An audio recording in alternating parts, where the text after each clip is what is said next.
Get 'em Jimmy, where low shack at. The bottles getting nippy up the crack and we stacking chips, all of it's what I want. Plus money winners, that's what I'm on. You can say I'm gone. I prefer elevated pub sports radio. Time to get educated, get produced, leave the juice, letting loose with so much abuse that the bookies wanna call a truce. They getting slaughtered. Can't forget Jeff and low baggers in the chat. That's a lethal weapon 'cause we be pubbing.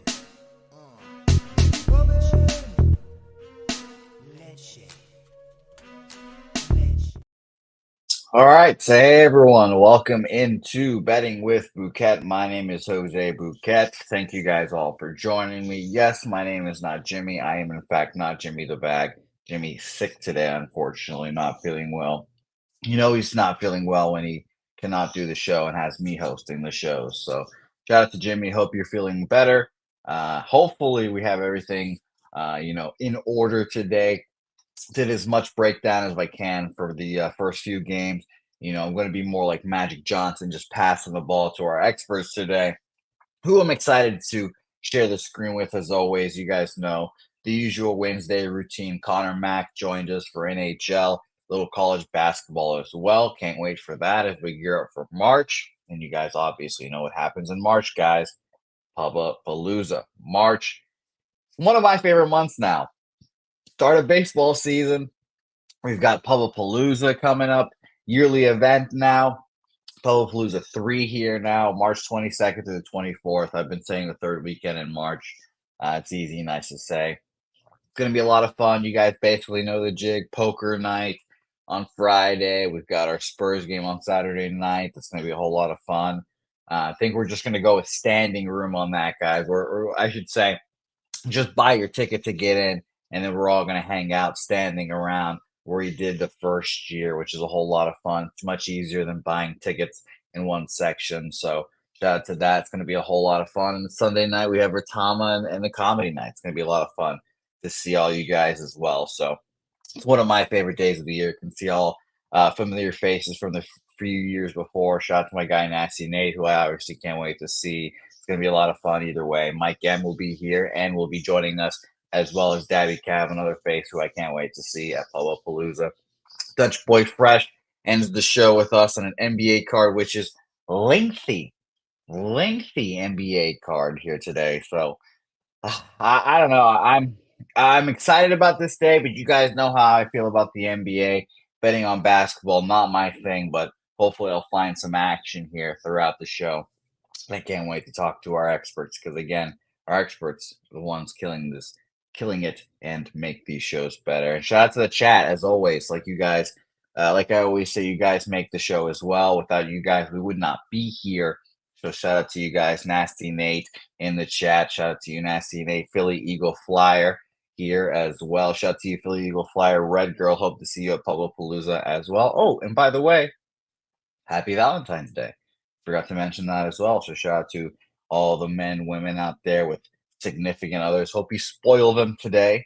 If you guys want to know what I did for Helga this year for Valentine's Day, she's been sending me this Instagram thing. There's like, learn how to slow dance, learn how to do this dance, learn how to do that. So I finally caved and I bought like a $50 learn how to slow dance class. So I will be learning how to slow dance with Alexis today. Sorry, Helga, excuse me. So yeah, it'll be a lot of fun, I guess. But yeah, that's my Valentine's Day plan. So, and hopefully sweating out some action as well, because what night will not be perfect without some action here as well. So shout out to you, Red Girl, Brian Watson, JPZ. Shout out to you, JPZ. Can't wait to see you as well this year. Dapper Capper, Joey Marinaccio in here as well. Serious Business, Andrew G, the smooth balls play of the day is Richmond -3. Shout out to you, Jay Smooth. I was looking at that. I was perplexed at why they were so low. Now they were up to 3.5 when I saw it, and then I checked now just before the show. They're up to 4 now as well. So shout out to you, Jay Smooth. I don't know why the top team in the conference facing a mid team, a mid-tier team in the conference at home is only 3-point favorites. I was, again, pretty surprised, but we'll talk about markets and all that good stuff as well when we get there. I have the Action Network, thankfully, so we'll talk about there as well. Shout out to you, Joseph Thompson. Definitely not Jimmy, but it's nice to see you. over in the Carolina-Auburn game there, 137. I'll mark that down. Shout out to you there as well. So we appreciate you. What up, JP Taylor? By the way, shout out to Jimmy and Pete yesterday. He swept the board yesterday because of them, 5 for 5, and even parlayed a few of them up. So shout out to you, JP Taylor. It's a nice day right there. Kent Davies, I'll ask one of my experts about Tulsa for you. My guy, nice to see you in the chat here. Justin Mack will be in here as well. Can't wait to see you.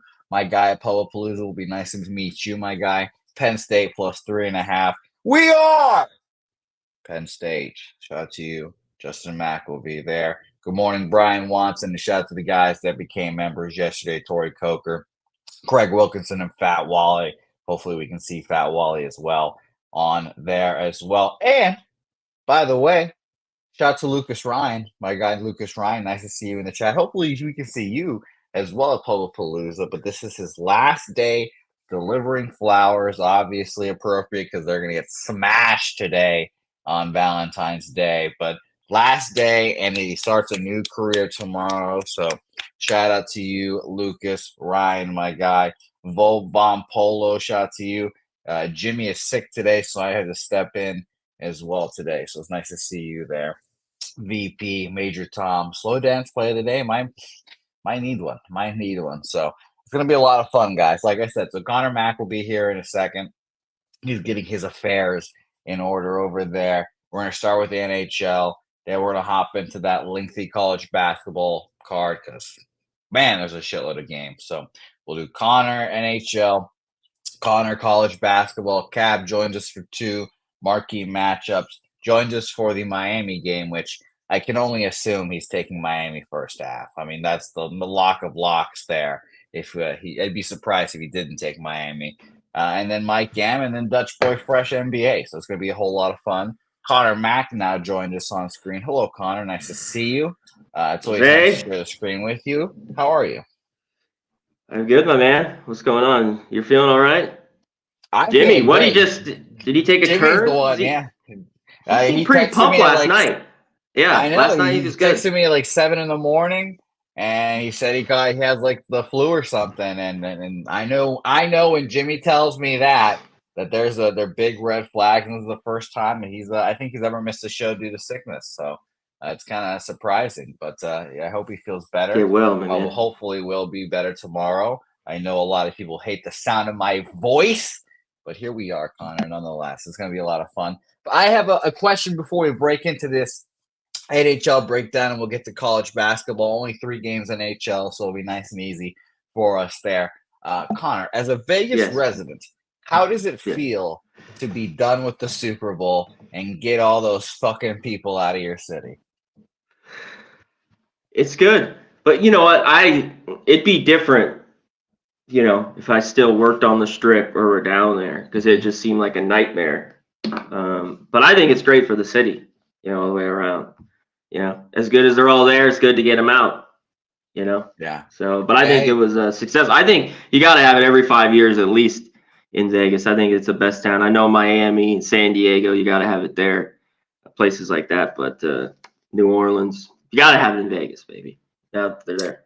Yeah, it looks like it was a great time. All the, there's a shitload of celebrities there. Did you get to any of the casinos while, the Super Bowl shit was happening? Because, apparently when you just walk around a casino, you look left. Hey, look, there's Russell Wilson. You look right. Oh, look, there's Tom Segura. And there's Bert Kreischer with his shirt off, obviously. So did you go to the casinos or did you avoid all that shit together? I went down there one day on Friday, down to the media. Met some friends of mine. Yeah, that's why I saw J.J. Watt, a couple other people.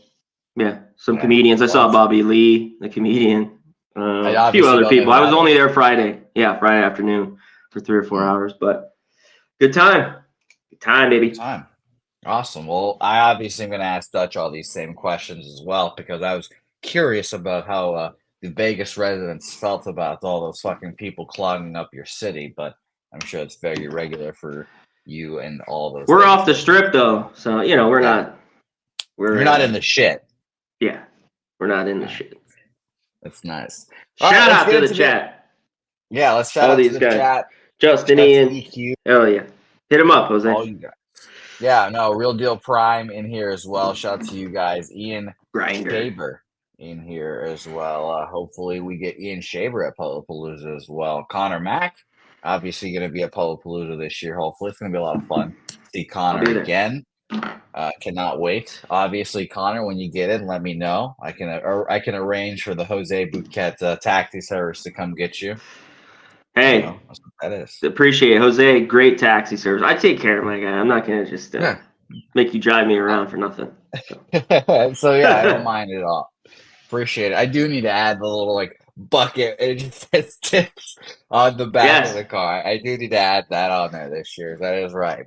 All right, let's get into it. Florida versus the Pittsburgh Penguins to start off our day here, Connor. Now, I didn't have much time to break down all our games here. So the first few breakdowns here are going to be pristine. And then eventually, once we start college basketball, they're going to start going to shit.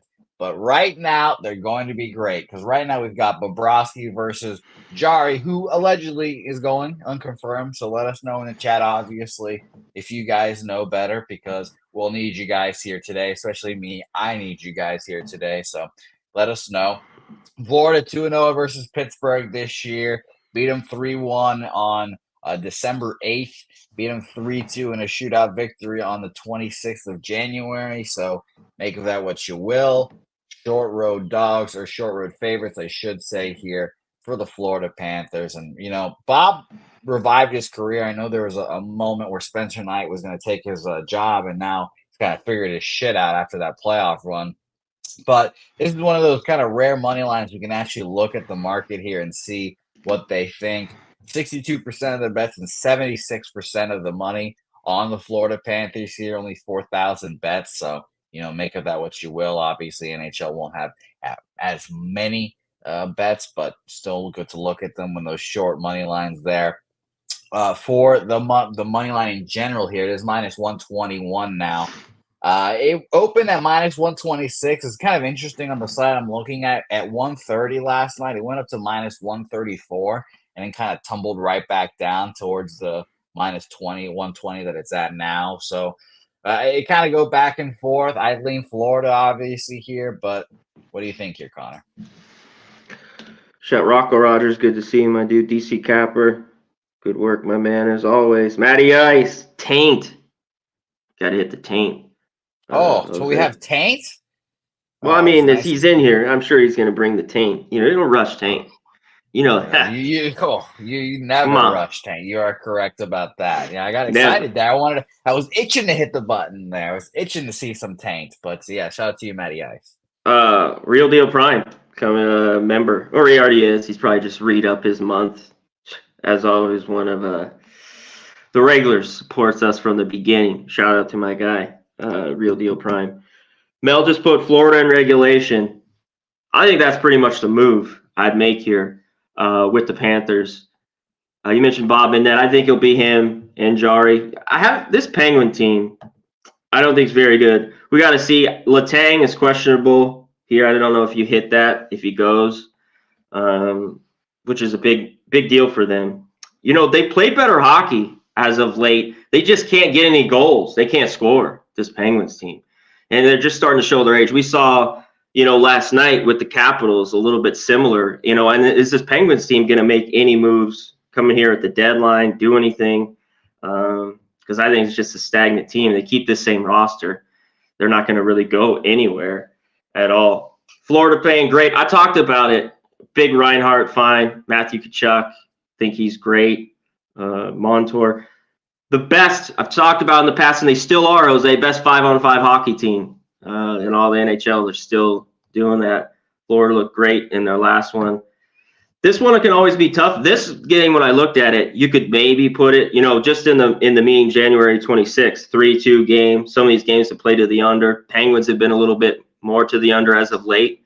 I looked at that here, this total on the under.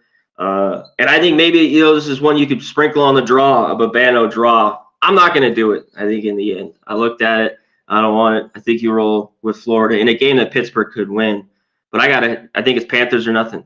I didn't make a bet on it, but I think you take them here. I agree. I agree with you there. Shout out to Jimmy Gomez in the chat. Just wore your jacket the other day, Jimmy Gomez. It was very comfortable. Thank you for leaving it. I will return it to you at Public Palooza. Hope to see you there as well, my guy. What's this jacket? He left someone left a jacket, and it's just a nice Nike jacket. And I was like, I'm pretty sure this is Jimmy Gomez's jacket. And then I said on stream like a week ago, I was like, I have someone's jacket. And then he said, yeah, it's definitely mine. I was like, all right, well, I've been wearing your jacket now, and it's great. So thank you. I'll give it back to you when you're here. So it's nice. So shout out to Jimmy Gomez. Yes, I'm a king. If you leave stuff at Public Palooza, I will take it, and I will just hold on to it, apparently, and until you come back. So it's very nice. But yeah, and by the way, those injuries, I have William, and this is ESPN, so obviously if you're following beat reporters, you'll have more up-to-date information. I saw Chris Letang, and by the way, I got a lovely autocorrect to Chris Letting, estimated to return today. So we'll see if that actually happens. So it'll be a big addition for Pittsburgh. Maybe that's why the line perhaps creeped back down to the Penguins there. So shout out to JP Taylor for gifting our Pub Sports Radio membership. Hell yeah. I appreciate you, JP. Nice 5 and 5, or 5-4-5 day yesterday. So shout out to you, my guy there, Pete and Jimmy on the call there. All right, let's go to game real quick, 2. Jose. Yeah, both these teams play tomorrow? You know, Florida, I think, is at Buffalo, and Rocco just put it Pittsburgh at Chicago. So, yeah, this would be huge. The Penguins could get this win and go to Chicago and get them. I don't have enough to want to look at them. You know what I mean? They're not a big enough dog, so I think you just keep Florida or nothing. Carry on. Sorry, I just had to hit on that, my guy. No, of course. No, it's okay. So yes, and by the way, yes, I do have Jimmy Gomez's jacket. It's very funny. So it makes me laugh every day when I look at it. By the way, quickly, totals markets. I know a lot of people come for the show for market wise here. 59% of the bets and only 49% of the tickets on the under here. So very interesting note there. All right, San Jose, Winnipeg, a -425 favorite. Good fucking God. All right, Connor. So here, you know how I operate, Connor. Mm-hmm. If I see a -300, I'm immediately like, all right, I want to bet the other side. I've seen -500s in hockey. It's kind of absurd. And the Sharks have beaten Winnipeg once already this year. And it's very interesting. Now, I was kind of more interested in the total, to be honest. We're expecting Hellebuck, or I should say it's not confirmed, but I believe it's going to be Hellebuck in this game.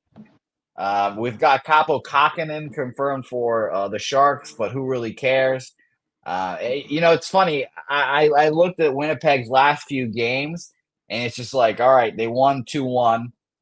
I clicked on the game. I was like, obviously Hellebuck's in this game. And then they lose 4-1. I was like, well, this is obviously not a Hellebuck game. You click on the game, not Hellebuck in that. So I'm expecting them here. They've played twice, like I've said already this year, 1-1 against each other. San Jose won the first matchup 2-1 on December 12th. Winnipeg came back and won 2-1 on January 4th.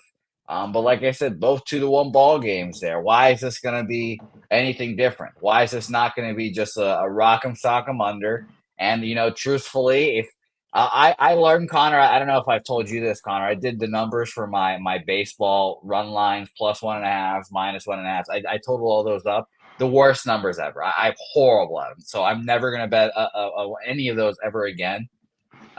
This is one of those spots where I'd be like, +1.5, maybe. I haven't looked at the juice for it, but like, I think the Sharks stay in this game. 130. It's a lower scoring, right game. around there. Yeah, I mean, it's going to be a low scoring game. I think. I mean, it's totals wise, market wise here, 62% of the bets and 64% of the money on the under here.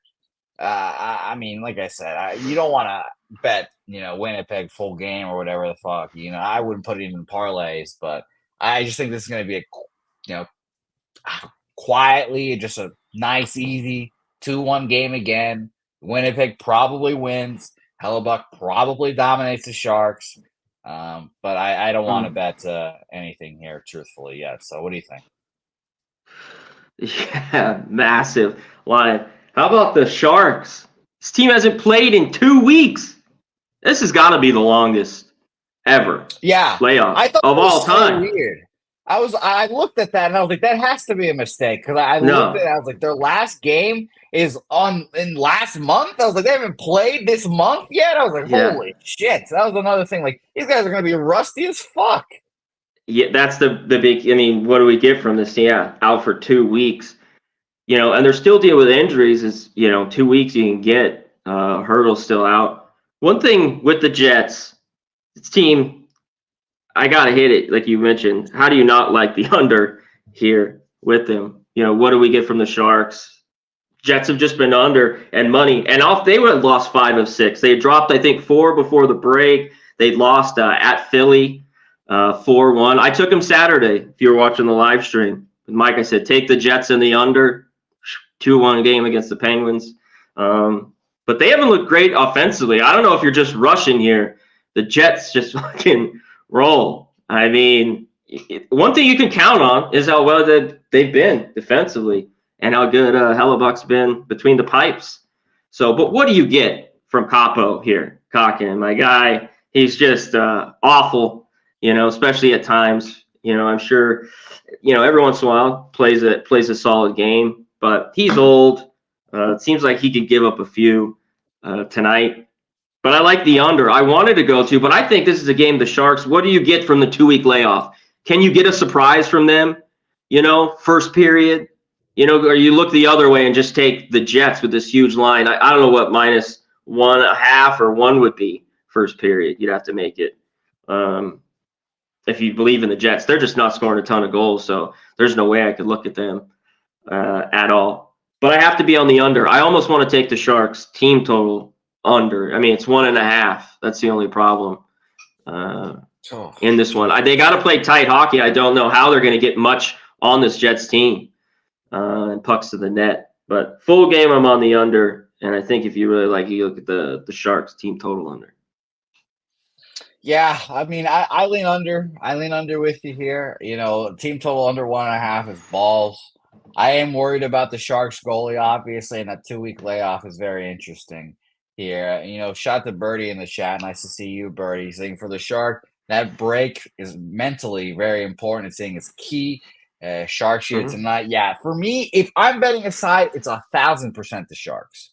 Yeah, at this price, it's just because, especially the way the Jets have been playing. I mean, yeah, they finally got the win, but this team's just not playing great hockey right now, not scoring goals. Why would you want to back them for -400? Yeah, it's crazy. This is going to be as deep into the hockey bag as I can pull out. So I hope that Birdie and company are all happy about this. Forgot the goalie's name, but I think he played for the Hurricanes, and he just fucking told everyone where to stand. And he said, just block these shots. I'll save everything. We score 1 goal. We're going to drag him into the mud, and we're going to win games. And they won a fucking Stanley Cup that way. So, yeah, that's kind of what the Jets remind me of. They're just going to score 1 goal, 2 goals, and then Hellebuck has to stand on his head for the entire playoffs, which is why they're going to lose in the playoffs. So we'll be interested to see how that goes for them. Give me the under. I'm on it. So. And I'll probably have a piece. I want to get the Sharks if I bet it. Maybe later. I want to find maybe plus 120 or more, and I don't know if we can get that. But I'll take the under 5.5 here. All right, Connor taking the under 5.5 here. Let us know in the chat. I do need to write all these down, so my father will be happy with me after today. So I am writing that down under 5.5 for Connor there. And let us know in the chat if you guys can find some good odds for us there as well. All right, let's move on to the next game, Minnesota. And you can get even money on that, Jose, real quick. The under 5.5 is even money. Even money there. Thank you. All right, let's go to Minnesota, Arizona here. Now it takes a lot for me to realize or notice something in hockey space, obviously, and I took note of the Minnesota Wild Pittsburgh Penguin game with Marc-Andre in the net, and that was all emotions. They give him a fucking face mask, the whole thing, and of course they win that game, 3-2, low scoring ball game, probably stayed under the total there. Now he's probably going again here. We've got unconfirmed Fleury and unconfirmed Connor Ingram. So again, let us know here. But it's interesting, Connor. Minus 120 almost for the Minnesota Wild at Arizona, at Mullett Arena, at the 20,000, whatever the fuck they got, 5,000. I don't remember how many people they have in there. But Arizona played this team once already this year and beat the fuck out of them, 6-0. So maybe Flower keeps his streak. Maybe he keeps playing well. I don't know. I probably just can't. I can't get there with either squad here. I lean Arizona here, but not my game that I want to back here, Connor. I will mention the market here for the total here. It's where it usually is kind of most helpful in hockey. Only 40% of the bets, but 53% of the money on the under in this game. Funny enough here. So, Connor, what do you think? This one's tough. I kind of think we could see goals here, but what do we get from Fleury, who's kind of been up and down? But what do you get from Connor Ingram? I think it was me and Mike talking about. He was so good, early on in the year. Is he one of these guys that kind of is going to wear down, and this Coyotes team is, at times play, and they have been these last few games. And you mentioned the 6-0 beatdown. I think the Wild remember that. Still no Spurgeon for them. Foligno, he is out, I believe. I have to double check that. Is this a big enough dog, though, when I was looking at this for the Yotes? I don't think so. They come back home after the 2 losses. I don't really want them at all. Wild won 3 straight. I was impressed with them. They jumped on Vegas the other night, 2-2, nothing in the second, and then they have a huge third period.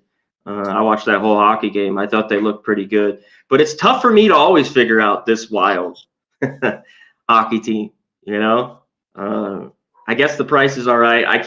Yotes are back here at home. And I just think in the end, Ingram's going to give up goals. I want to be on this over here a lot, because I think the Wild are looking for a little bit of revenge. So I'm leaning that way over, but I haven't bet it. All right, over for Connor Mac picks. There's my guy Mike. There he is, hockey man. Oh, so hockey man Mike M, but he's a unicorn capper, that Mike M. Yes, but yes. He does wear that moniker of hockey guy proudly. So shout out to Mike M. There. All right, Connor. So only one official play for you, I believe. I might be on this over, so I'll let you know if I move on it. All right, Wild under Yotes. 5.5 for San Jose, Winnipeg, and then maybe sort of. Who knows? We'll talk about it later. Hopefully, with Connor sends out a tweet or something. And over in Minnesota, Arizona. All right, let us change our form and let us go into college basketball. And this is where the breakdowns might get significantly worse from me, Connor Mack. It's been interesting. I've produced the basketball shows here, and I just hope to suck in basketball knowledge by osmosis by being around it. And this year has felt like one of those years that's just been topsy-turvy. There's no real number one squad here, Connor. But I already know who I'm going to pick as the national champion this year in my March Madness brackets. I've known since last year, and I'm going to be very excited for it. It is the Purdue Boilermakers. I'm going to take them to do the Virginia story. They're bounced. I'm ready for heartbreak, Connor. I'm ready for heartbreak. But Purdue is going to do the full Virginia, lose to the 16 seed, come back, and win the national championship. And I cannot wait. We'll also obviously have a bracket confidence pool this year as well. So it'll be a lot of fun. But while Connor comes back, we'll set up the first game because I actually have this game set up and broken down. We talked about it earlier here today. Shout out to Jay Smooth. The Richmond -3 is the smooth balls play of the day here. I wonder, Jay Smooth, what balls are you referring to? Interesting. Those are the questions I ask myself sometimes, Jay Smooth. But thank you, Jay Smooth. Richmond -3. Yeah, I like that play, Jay Smooth, because, again, I talked about it off the top of the show. Richmond atop of their conference in the A10. You know, obviously they're tied with I believe it's Dayton, and they have a couple teams nipping at their heels, but they're one of the better teams in their conference at home against UMass, and UMass is kind of middling at best. You know, I have it written down here. They're 6-5 in conference, and conference record obviously in conference matters to me here. You know, I don't know about you guys. By the way, only $11 to get into this game. So if you're in the Richmond area, go get there. It's gonna be a good game. And shout out to Richmond. VCU's rival, but my brother went there for a year. But Richmond 9-1 in conference. I was pretty surprised, like I mentioned, like at home. Now this number has jumped up a little bit. Smooth balls got it at 3, opened, or I should say, not open. I saw it at 3.5. Now at 4 here, which is very interesting. So I think that Richmond's the right side. I agree with you here, Jay Smooth. Let's go to the markets here for these games, because these are where the markets I think really matter, and see some of these games or some of these markets can really tell you, excuse me, where the game's going, especially the reverse line movement games. We've all seen Jimmy cash on those a lot this year. But yeah, it opened at 3, like Jay Smooth saying. 87% of the bets and 71% of the money on Richmond, and the line's going that way. 1,375 bets in. Yeah, I like Richmond here. Connor, what do you think here? Yeah, we'll see if it keeps moving that way. I'd like to see it. It hasn't really here. We are starting to see 4s. You know, I didn't want this to stall or come back, because the only thing reminds me a little bit is last week of this Utah State. Similar. Team is undefeated at home. Money, Richmond here, 11-1 ATS at home. And just maybe they're due for a loss. So that was a little bit that had me pause. But I don't give a shit. I got to be on it. I got to be on Richmond. Kent Davies, you must be looking at my card, my man. You know what's up. I will be touching that Western Carolina game later today. I like it. I got to be on Richmond. I had them Saturday. I thought they beat up LaSalle. They did pretty easy. It was rough the first 10 minutes. Then they got rolling. Even covered the first half. So Richmond, a better team, better defensively. UMass wants to push the pace here, more up and down. I've been surprised how good they've been. They get to the free throw line and they can hang around. That scares me. And they've done that on the road at times. They're only 1-5, but they're 3-3 ATS. It was a game I almost moved on when they were at St. Joe's. I thought it was a great spot for St. Joe's to get. I stayed off the game in the end. I think they lost by 1. They got the cover. So I worry about that here. But Richmond, good shooting team, good defensively. This team with King, all these guys, Bigelow, they've kind of, got me in the past. This fucking Richmond Spiders team the last few years. But I think they're a little bit better this year. Knock down free throws. I'll lay the 3.5 here. Give me the best number you got, Jose. Minus 110. I think that's Connor, it. Maybe you can get less than that. You're the better of the line shoppers here. I've got 3.5 for bet online, I believe. But while you line shop, we have to mention, guys. Yeah. A Valentine's Day tanked.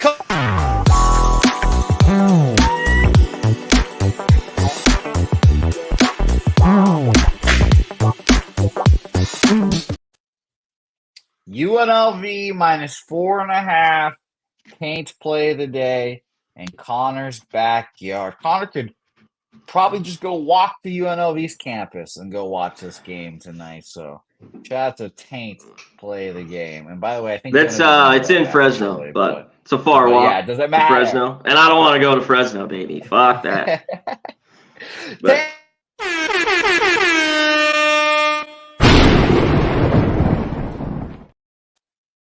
yeah, they are on the road tonight. Rebels from that, but it will not stop my man Matty Ice. Taint play of the day in there as well. So shout out to you there, Matty Ice. I believe we'll talk about that game later today. All right, Philly Eagle Flyer, by the way, giving us some soccer plays in here. A little Munich, PSG, Middlesbrough, Coventry City in there as well. So shout out to you, Philly Eagle Flyer. You guys saw that plus 213 in there as well. So, all right, Connor, You got Mhm. Richmond minus 3.5 in there as well. Minus So let's see 110. there. I think that's the best. I haven't looked offshore really, but give me the 110's fine. Yeah, we will do some more line shopping later on here. But the plays are what is more important here, I believe. So minus 110 Yeah. for you Yeah, there. it's 3.5, I agree. Xavier, Seton Hall. The Hall coming up here. And man, it's interesting. I in my head, Connor, I mentally associate Seton Hall where DePaul is now. I just expect them to be a shit bum team, but they've been pretty okay. You know, Pretty okay. I mean, like that. Pretty yeah, okay. exactly. You can't say anything like too positive about them because they're kind of a mid-tier team in the Big East right now, 8-5. But this is a big game in the Big East. 8-5, Seton Hall in the Big East versus Xavier 7-6. Seeding matters in the conference tournament. I believe that, especially in the Big East one where the conference tournament comes into full madness over there. I think they're doing it at Madison Square Garden. Where the fuck they're doing it? But we've got the Hall at home minus 2.5 here against Xavier. Connor, I will say one of my favorite college basketball highlights to watch is the Xavier Cincinnati fight where the guy had the bloody face at the end of it. So shout out to that rivalry. What do you think about this game, Connor Mack? This should be a good one. Xavier, off the bad loss. They had a bad first half there at home. Creighton played well, and that was a good win for them. Seton Hall a little bit better. I believe they're fourth here, at least in conference. They've had some big wins at Marquette, UConn, and they're off getting their ass whipped at Villanova. This is a team that's a little bit slower. Xavier more up tempo, 45th in the country. Seton Hall 292, a little bit slower, and they're here at home where they've been better. I hate this line's moved, because I like this, 1.5, but we'll take what we get here today. Xavier Oliveri, Desmond Claude, really two guys that they rely on, these guards. And on the flip side, Seton Hall, that's what they rely on. Davis, Dawes, and Richmond being the best. I think they shoot the ball better here at home. It's tough to say. I still think they have a little bit better of the defense here when you look through the numbers. Might not say that, but give me Seton Hall. Give me them at home here. Get the job done. It's interesting. This line opened up at a pick'em. And yeah, it was one last night. That's what I moved on. Yeah. Soared all the way over to Seton Hall minus 2.5. And for that big of a line move, as expected, 87% of the bets, 84% of the money on the Hall here. 4,000 bets in on this game, too. So pretty well bet there. Yeah, 2.5. Give me 2.5. Minus 108. All right. The Hall minus 2.5. For official. I have the one, but I'll take this for the show. Obviously. Beautiful. Seton Hall minus 108 there for Connor Mack picks. Let's go on to Wofford, the Terriers. Mercer here. Very interesting game here, Connor Mack. What conference are we in? We're in the Southern Conference? Southern. Whew. Boy, if you just look at the Southern Conference standings here, it is bleak here. We have the mighty Citadel at the bottom of the conference at 1-11. And we also have mighty VMI at 1-11 at the bottom of this conference. Disgusting. We're in Hawkins Arena here and Macon, Georgia. Boy, Macon. Oh boy, Connor. Macon, Georgia. Connor, you only have to pay $17 to get in this game, Connor. To go it should be less than that. It should be less than that because the last game was only $11 for the Hall. Inflation. That's insanity. But Mercer Wofford here, $17 to get in.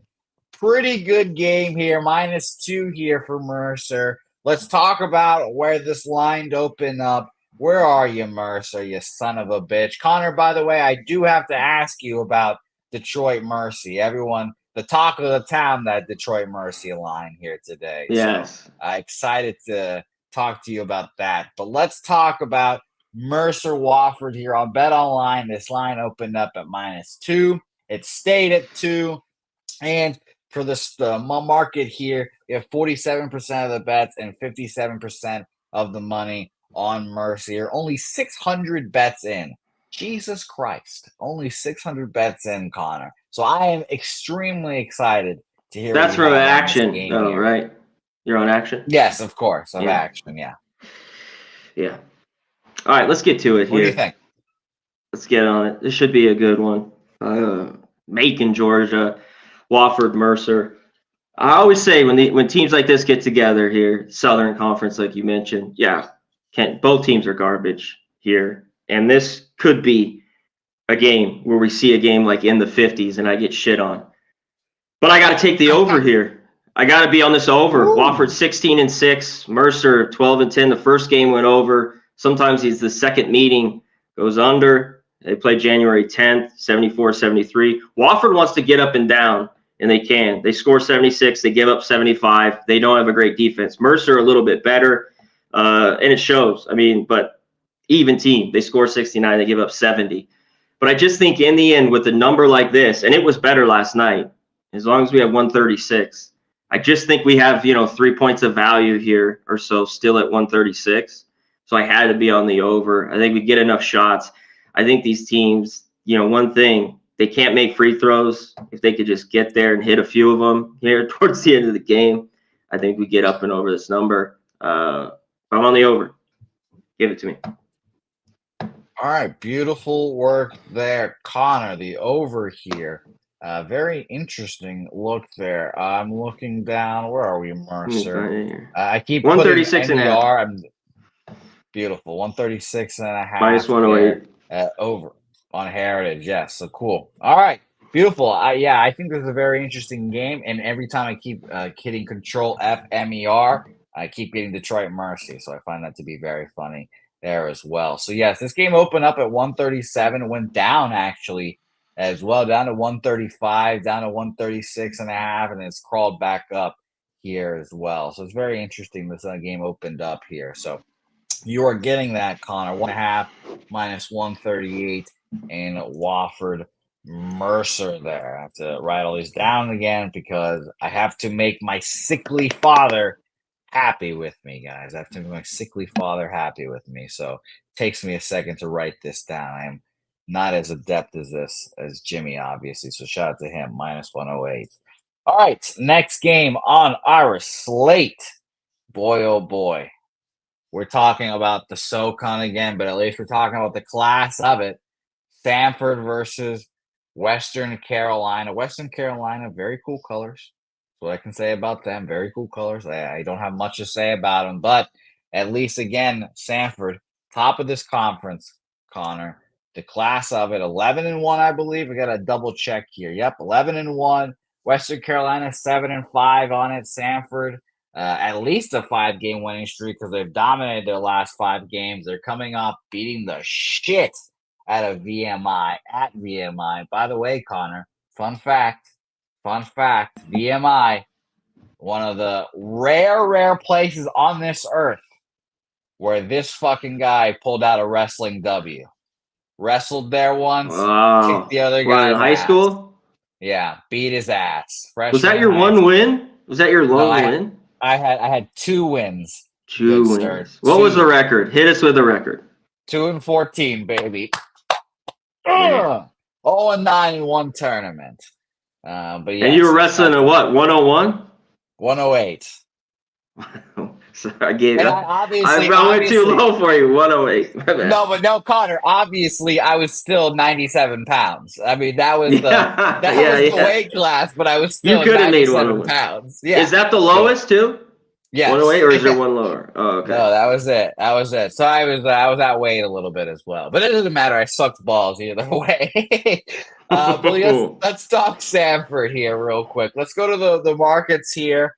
Wow, sharp money. Again, only 700 bets on this game according to Action, but 40% of the bets and 74% of the money on Western Carolina. And Connor did kind of tip his hand earlier today saying, I like Western Carolina here. So, Connor Mack, tell us.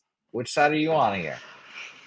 I know these guys are putting all these games down. We'll be on Utah State, Wyoming next. Great minds think alike, as Kent Davies put it. Yeah, I just think this number's too large here. And Samford's been really, really good. And people are going to go, why you want to go against them? They're 14-0 at home. This team shoots, 40% from three. They get up and down. You know what, VMI, too, real quick, Jose. That team either is going to cover and lose by 2 or they're going to lose by 40. There's like no fucking in between with that VMI team. They're awful. But every once in a while, every 3 games, they'll play someone and lose by 2 or 3 points, which is crazy when they're a 20-point dog. I just wanted to throw that out there with VMI to cover a number. But Western Carolina, I think, as good as Samford's been here with Campbell and Jones, I think they can hang with them. I like this Western Carolina team. Woolbright's very good. So is Jackson. I think they stay right with them and can score. This is a game, too, that, of course, I lean over. I think this gets over even at this number. It's high, but I think it's a back and forth battle here. And I thought those points would be too valuable here. So I'm on Western Carolina, a team that's maybe not as great, but I think they can hang around here with Samford. All right, Western Carolina here for Connor Mac picks. And Connor, don't worry. We can get you a plus 7.5 at -105. Yeah. Beautiful. There's no 8s, is there? No, unfortunately not. Yeah. And I finally, opened my third eye and just realized I can use this site that I'm looking at, line movements, to shop as well because they have fucking a shitload of line. Actually, Connor, I was wrong. There is 1/8 plus 115. No, not plus 115. Or sorry, minus 115. Sorry, I was looking at plus 8. Yeah, what was the 7.5 though? Minus 7.5 there was minus 105. Yeah, give me that. All right, cool. Minus 105 there for plus 7.5 in Western Carolina there. Sky Dargan, there will not be video of this dancing. This is not for sale here. But thank you for asking. However, Nasty Nate is a big fan of the horse races, and he said earlier today, is there going to be horse races today? Because we did a $100 horse race yesterday with Pete Loshak. I forget off the top of my head. It was Subhuman Gaucho. Shout out to Subhuman Gaucho. It was a good time. I almost won. I came in like 3rd or 4th. It really pissed me off. Nice. But shout out to Subhuman. I think, Connor, it's Wednesday and it does feel weird that we're not doing a horse race. So here's the deal again. And I will keep on fucking saying it. We get 5 gold members today. 5 gold members. Yesterday we only got 3 and we still did it. And this time we're using my fucking money. So 5 gold members. Come on, we'll do a $25 horse race. There we go. So let us know if you're in. 5 gold members, new gold members, join the show. Or join the gold during this. Yeah, JP's they're going to lose by 40. I just said that, my man. They lose by 40. They lose by 40, and then they'll play a game and lose by 3. They'll lose by 40 or 25. I know the athletes that go to VMI. I know a few of them. So they're not. Let's just say they're football players more than basketball players. Let's just put it like that. Still, I wouldn't be saying they're great football players. They're not even good at that either. So, all right, let's move on here. And yes, five new gold members will get a horse race at the end of the show here as well. 5 new gold members. So shout out to that. All right, let's move on to the aforementioned Utah State versus Wyoming. I saw a lot of Wyoming love, I believe it was, in the chat here. I think I saw Justin McElvey on it. Our guy Matty Ice was leaning that way as well. He's saying heavy lean towards Wyoming tonight. Connor, I'm very interested to see what you think about this game. I just went to the rodeo this week, Connor, and it's always a great time. By the way, Wait, cowboy hat? You got a cowboy hat? Don't tell I me. did You not. got No. okay. I just go in my regular apparel, but I do stick out because My everyone else regular obviously. Everyone else is obviously boots, big belt buckles, flannel shirts, and then cowboy hat. But by the way, third concert in my life now, knocked down. All three of them at the rodeo now. So shout out to me. But this one was Brad Paisley. Gave a kid his fucking guitar. I was like, what the fuck? I want that. He makes enough money. I didn't realize. He doesn't pay for his guitars. Apparently, I did not know that. Who's the thought? I don't know. These are the things I'm learning about. Country Well, music. Jose, when you become rich like that, they just give you shit for free. It's a little Who weird would've thing. thought? Concept. Who would've thought? Yeah, when you're poor, you gotta get for everything, buy it. And then you become rich like that, they just hand you, everything's free. Guitars. Yeah, it's fucked, huh? I couldn't imagine it. Couldn't imagine it. So that's very funny. But yes, Utah State here, Wyoming, getting back to it. By the way, Connor, I also discovered music from the 80s recently as well. Pretty good. It's about Pretty time. good. Yeah, Huey Lewis. Pretty good. You got to go 70s. You got to go even further back. I learned who Steve Perry was. Pretty good. Okay, Journey. Journey. I didn't know that he was Journey. Who would have thought? I didn't know this. But those are the things we learn. Look at me. I'm learning, guys. Yes. But Utah State, Wyoming. This game opened up at 7. It has got up to 8 here. Very interestingly enough here, even though there's a lot of love for Wyoming in the chat here. 62% of the bets and 70% of the money on the 7 there, and Utah State. It has, like we said, jumped up here. Mm-hmm. And for the total here, let's go to it. 67% of the bets and 88% of the money on the under. Wow. Big bets. A lot of people on the under. Only 1,300 bets in. Again, according to Action, so make that known. But Connor, what do you think about this game? Yeah, Utah State had the big win on Saturday against Boise. Boise team that's played pretty good on the road too, 80-61. Now they go to Laramie, which, they played okay in the past. This was last week. We lost here with Wyoming. They have not played in 8 days, Jose. They got blasted by New Mexico, and it really was just a horrible first half. They were down by 18 and couldn't crawl out of it. I talk about it. They got to shoot the ball well, and normally they do here at home.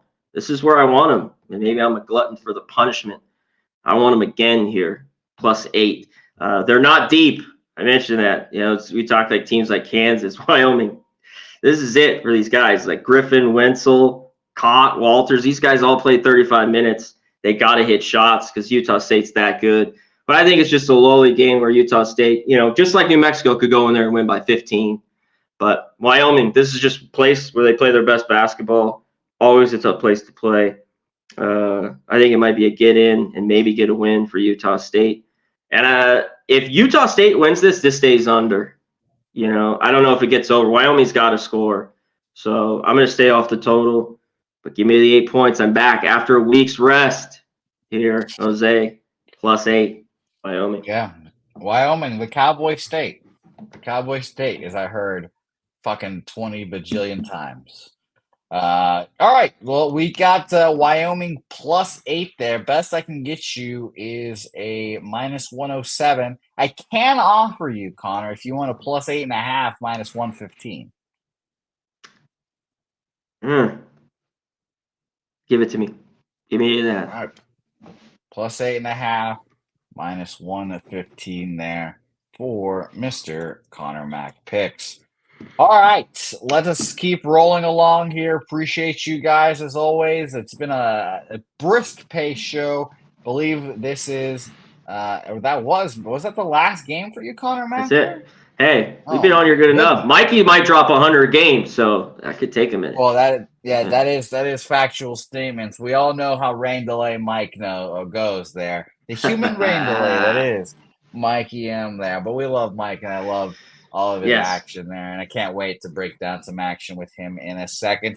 All right, Connor. Wow, those 8 games flew by. We were having so much fun that they just rolled on by here. So thank you, Connor Mac. As always, let us recap your picks here, and I should just delete these games as they pop up on my screen here. But let's talk about him here. All right. So for NHL here, light card for both of us here. I haven't made any official plays yet. We'll get to that at the end of the program.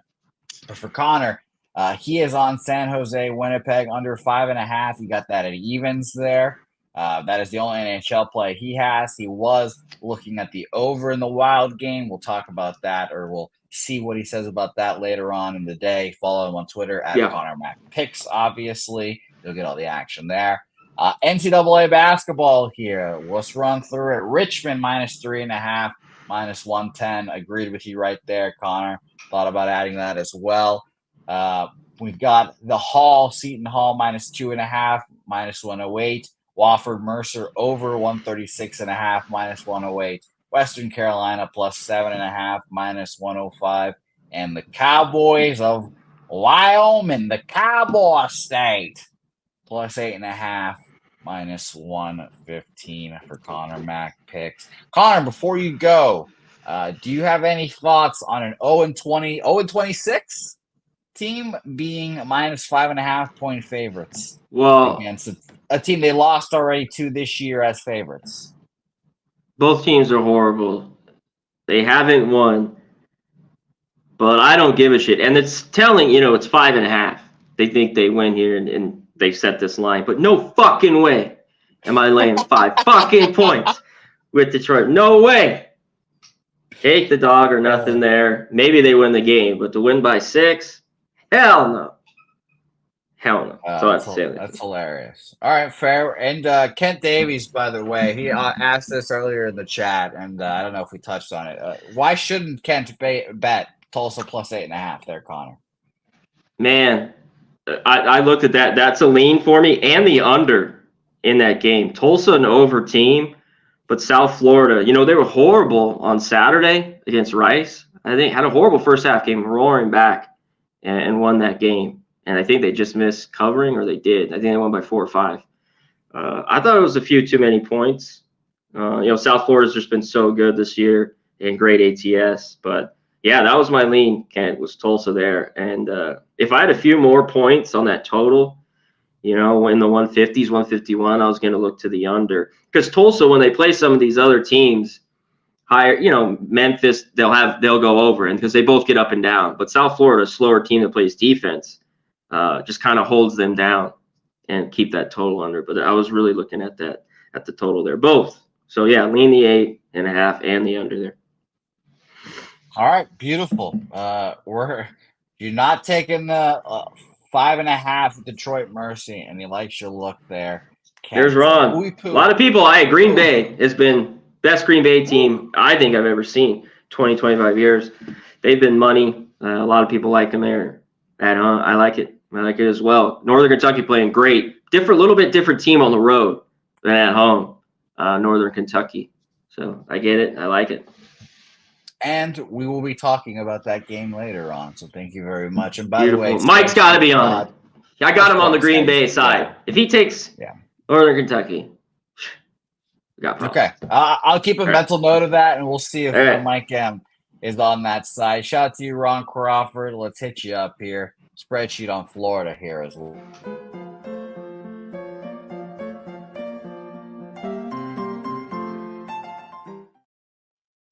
Beautiful work, Connor Mac Picks. We appreciate you, my man. When's the next time we can see you on the Pub Sports Radio airwaves? Saturday. Me and Cab, Saturday morning. Live college basketball. And tomorrow, I'll jump on with me and Mike. Last call. I love the Thursday college basketball card, especially the late night specials we have it here, West Coast. So I'll jump on with him. Last call tomorrow. That is it, Jose.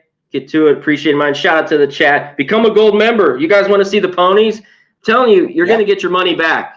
$5. Come on, get in the gold. So, we come on every day, give these shows, not ask for shit. And look, some of these already guys probably are laughing that have won once or twice or won $100 fucking bucks.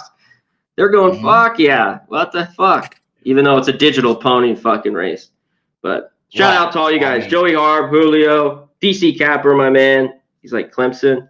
Andrew G, JP Taylor, North Ender, my dude. Justin, Ron Crawford. All you guys appreciate it. Robert Franklin, Philly Flyer, Smoking Tree.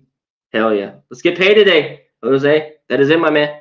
Appreciate it. Late. All right. Beautiful. See you later, Connor Mac Picks. Thank you for joining us here. Let us move on to an impatient Magic Man, Dabby Cab. Hello, Dabby Cab. It's nice to see you.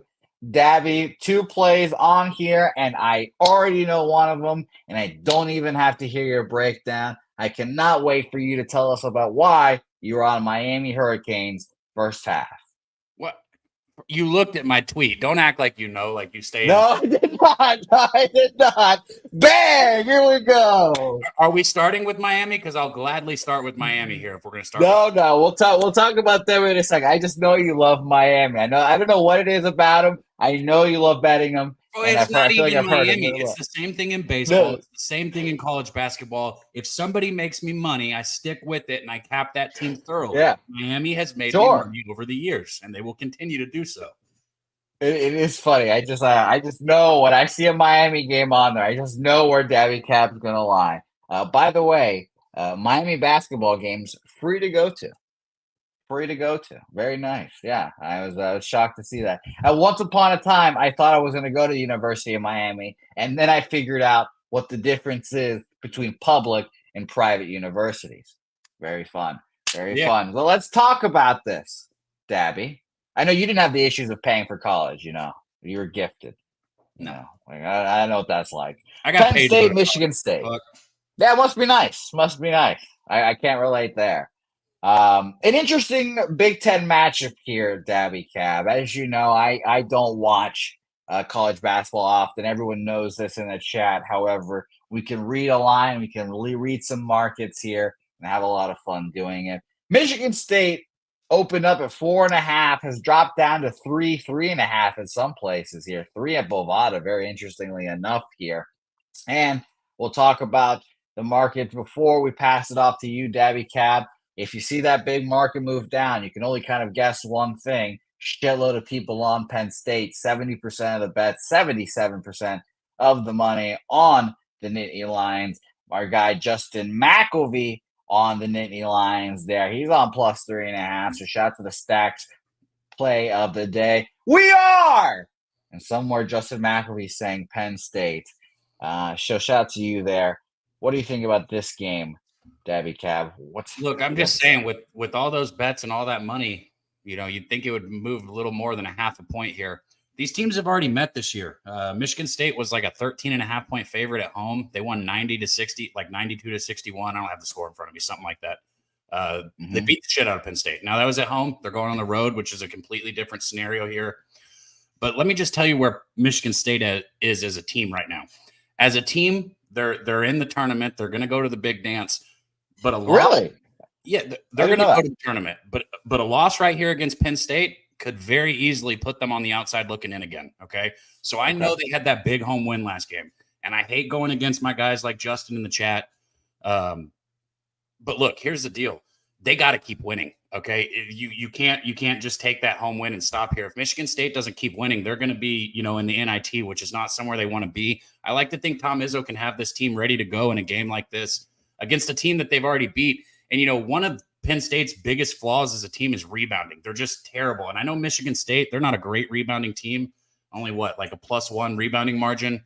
But that's a lot better than Penn State because Penn State's the worst rebounding team in the nation, or one of the worst rebounding teams in the nations. And like I said, the Spartans need this road victory. If they don't, they're going to hit that number 11 spot, or even worse, they're going to be on the bubble. You look at Walker and Hogar, their backcourt. They're going to do a good job of controlling the tempo here. And I think this is a spot for Michigan State to keep rolling. I really do. So I took Michigan State first half. I got a -1.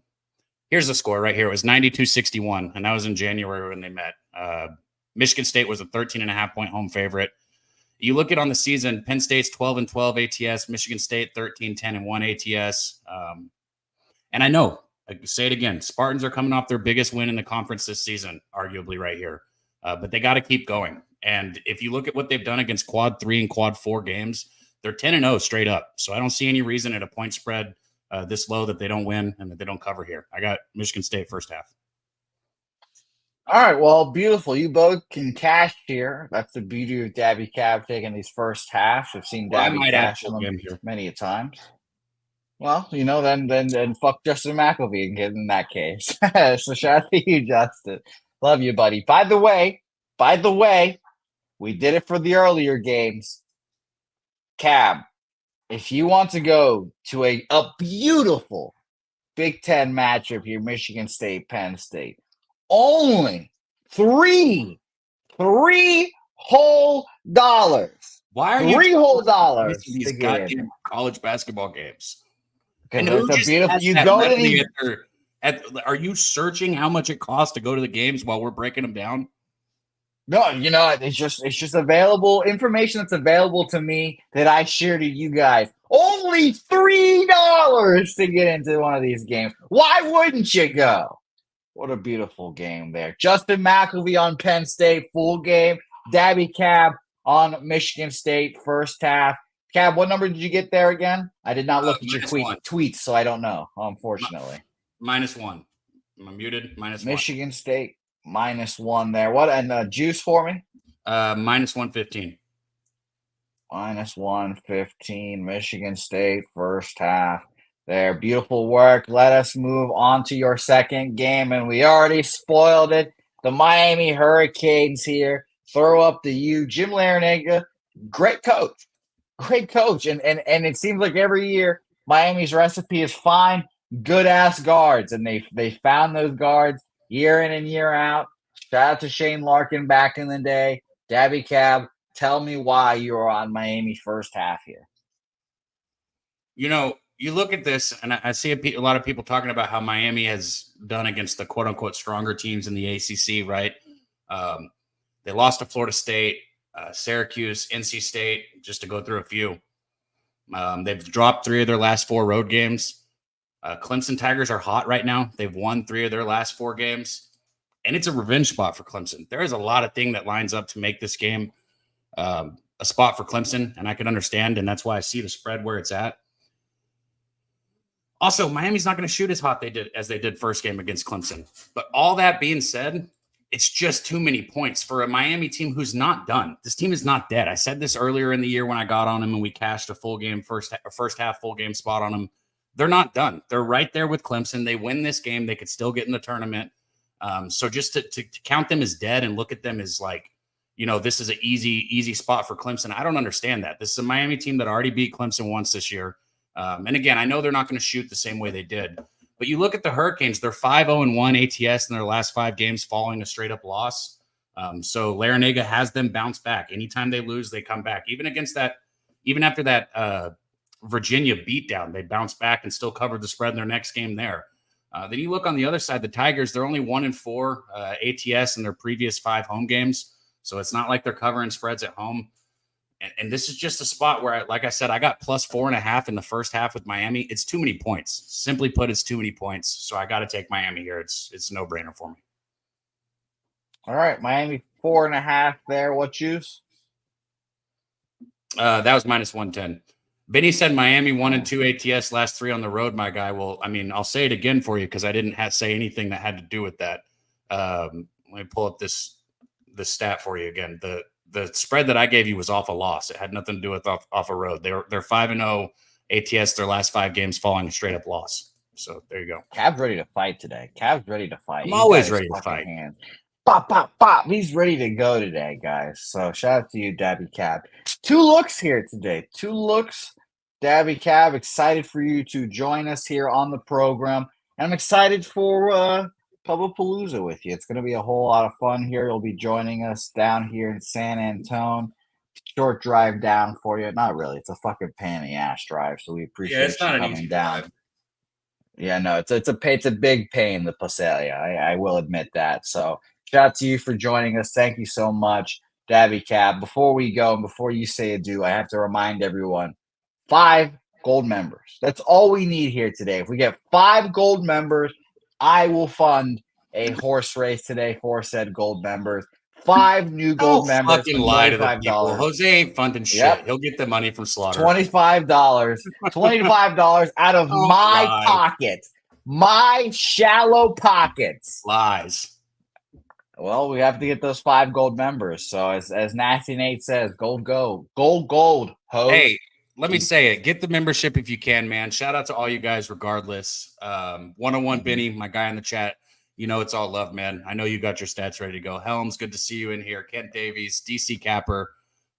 We're on other sides all the time. It's part of what we do in this business. But, you know, what we're here to do is just to learn and get better. And that's what we do. So shout out to you guys in the chat. Get your fucking tickets, like Jose said. I want to burn one with all you guys in San Antonio. So let me see you guys down there, man. Jose, good shit today, holding it down, man. I'll see you tomorrow. Beautiful work, Dabby Cab. Check him out on a variety of different shows. Medicate Monday, all about the hoops, Pubapalooza. He's everywhere. So shout out to Dabby Cab. He'll be joining us here. And by the way, Ken Davies joining Wednesday night. Ken, join us Thursday night, Ken. Try to join us Thursday night. That would be so much better. The first day of the tournament. Jimmy and them come on Wednesday night late. So if you could try to join us Thursday night, that'd be so much better, Kent, if you can. So let us know what happens there. All right. Let us move on. And again, 5 gold members. The horses come out of the stables here. But let's move on to our next guest on the program here. And boy, oh boy, it's always, always, always a pleasure capping with this individual. I can never not get enough of Mr. Mike M joining us here. So let's bring him on. Senor Dinero, Mr. Mula, Senor Money, Mr. Mike M joining the program. Mike, I love you, Mike, and I love you through the fact that you gave me the moniker Reverse Sweep Ramon and sent me into a tailspin at the end of my baseball season that was unrecoverable. A tailspin that is I think about it at least once a day. But it's nice to see you, Mike. I like capping with you as always. How are you doing? Man, you know, you got to earn your nicknames here, Jose, and you did. Oh, I fucking earned it. I mean, that was some of the stuff of legends. You were down like 40 units. You get it back that you're above sea level. I mean, you worked your ass off. Yeah. First of all, you stopped betting the Boston Red Sox, which was a huge move for you in the right direction. And you got yourself positive. And then you came on the screen. You're like, reverse swept again today. And it only made sense after we learned of your middle name being one Jose Ramon Bouquet that, we put the two together and we had ourselves reverse sweep Ramon. That's how legends are made, boys and girls. That's how you do it. Yeah, that is how you do it. Getting reverse swept for what felt like a week straight. But it's fun nonetheless. Baseball season coming very soon here, Mike. I can't wait for it. Mike, first question, non-basketball related question. Are you betting spring training baseball? I know you love betting everything, Mike, but are you betting spring training baseball this year? I might dabble a little bit. I probably won't get into the props as much. I'll get involved with it when I see the opportunities make sense. And I'm not scared. If you find spring training props, I'll be shocked. Yeah, I've got one book that had them last year, and that's kind of where I started putting it all into the database for the RBI stuff. So we'll see how it gets there. I mean, we got a lot of sports. That's a great time of year for sports between March Madness and the NHL is getting really finalizing things up. You kind of know what's going. You get a clearer picture across the sports landscape. So, we'll see what my degenerate fix looks like when those games come up. I might dabble in some of some of these lesser teams that are really trying out there in spring training. So because in spring training, if you're on a shit team, you go out there and you give it your all in spring training because you want to get traded to a good team. So, that's kind of where I think the edge. Yeah, or just make the fucking roster. Make the roster as well if those shit teams. So, yeah, I agree with you there. All right, Mike, we're not talking baseball today. We're talking Mr. College basketball. Oh, by the way, a little breaking news to start off the show here or whatever.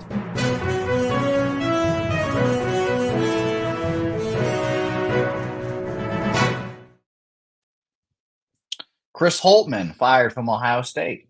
There you go. Ohio State fires their coach. I heard he's been a bum. So there you go. More college basketball news. And yes, Kelly is right, by the way. That's how you upgrade. And then the ponies will line up in the stables. It's very fun. Mike, by the way, you were very close to winning the other day. Very close to winning. Oh, was I? That's the story of my life, Yeah. Unless there's a harness What's behind that? it, it's not in the cards for me. Fair. And then the harnesses, who knows? Maybe there's harness races in the future for our horses here. But let's talk about some games that we've actually mentioned already here, Mike, and I can't wait to hear your take on them. Let's start off with one of Dabby Cab's games. Again, we just talked about Michigan State, Penn State. Justin Mack will be on Penn State. Dabby Cab on Michigan State first half, thinking he might add on full game for himself as well. And, a lot of people betting Penn State here again here today. Let's pull up the market here again. 70% of the bets, 76% of the money on them. And they opened up at 4.5, 5. It's dropped down. Makes sense why, Mike. What side are you on? And maybe I'll find out here in a second by just saying two, easy words to say. We are Penn State, baby. We gotta take a step back. A couple guys in the chat I see there. I want to give you guys all the shout out. I know Jose will do that as well. But Nut Flush Allen again, the team total whisperer with that Columbus Blue Jacket spot there. I see Wine Time, North Ender, UFU, Able A, all the crews out there. Justin, DC Capper sharing some great looks as well. Robert Franklin, Bo Jackson, Helms, Nicholas Handy. You guys are rocking, man. JP Taylor. Love to see it, showing the support. If you haven't done so already, smash the thumbs up button here. We got our guy Jose holding the fort down, Bouquet out there doing what he does here and giving you guys not just his action, but his winning, charming personality as well. So show the support.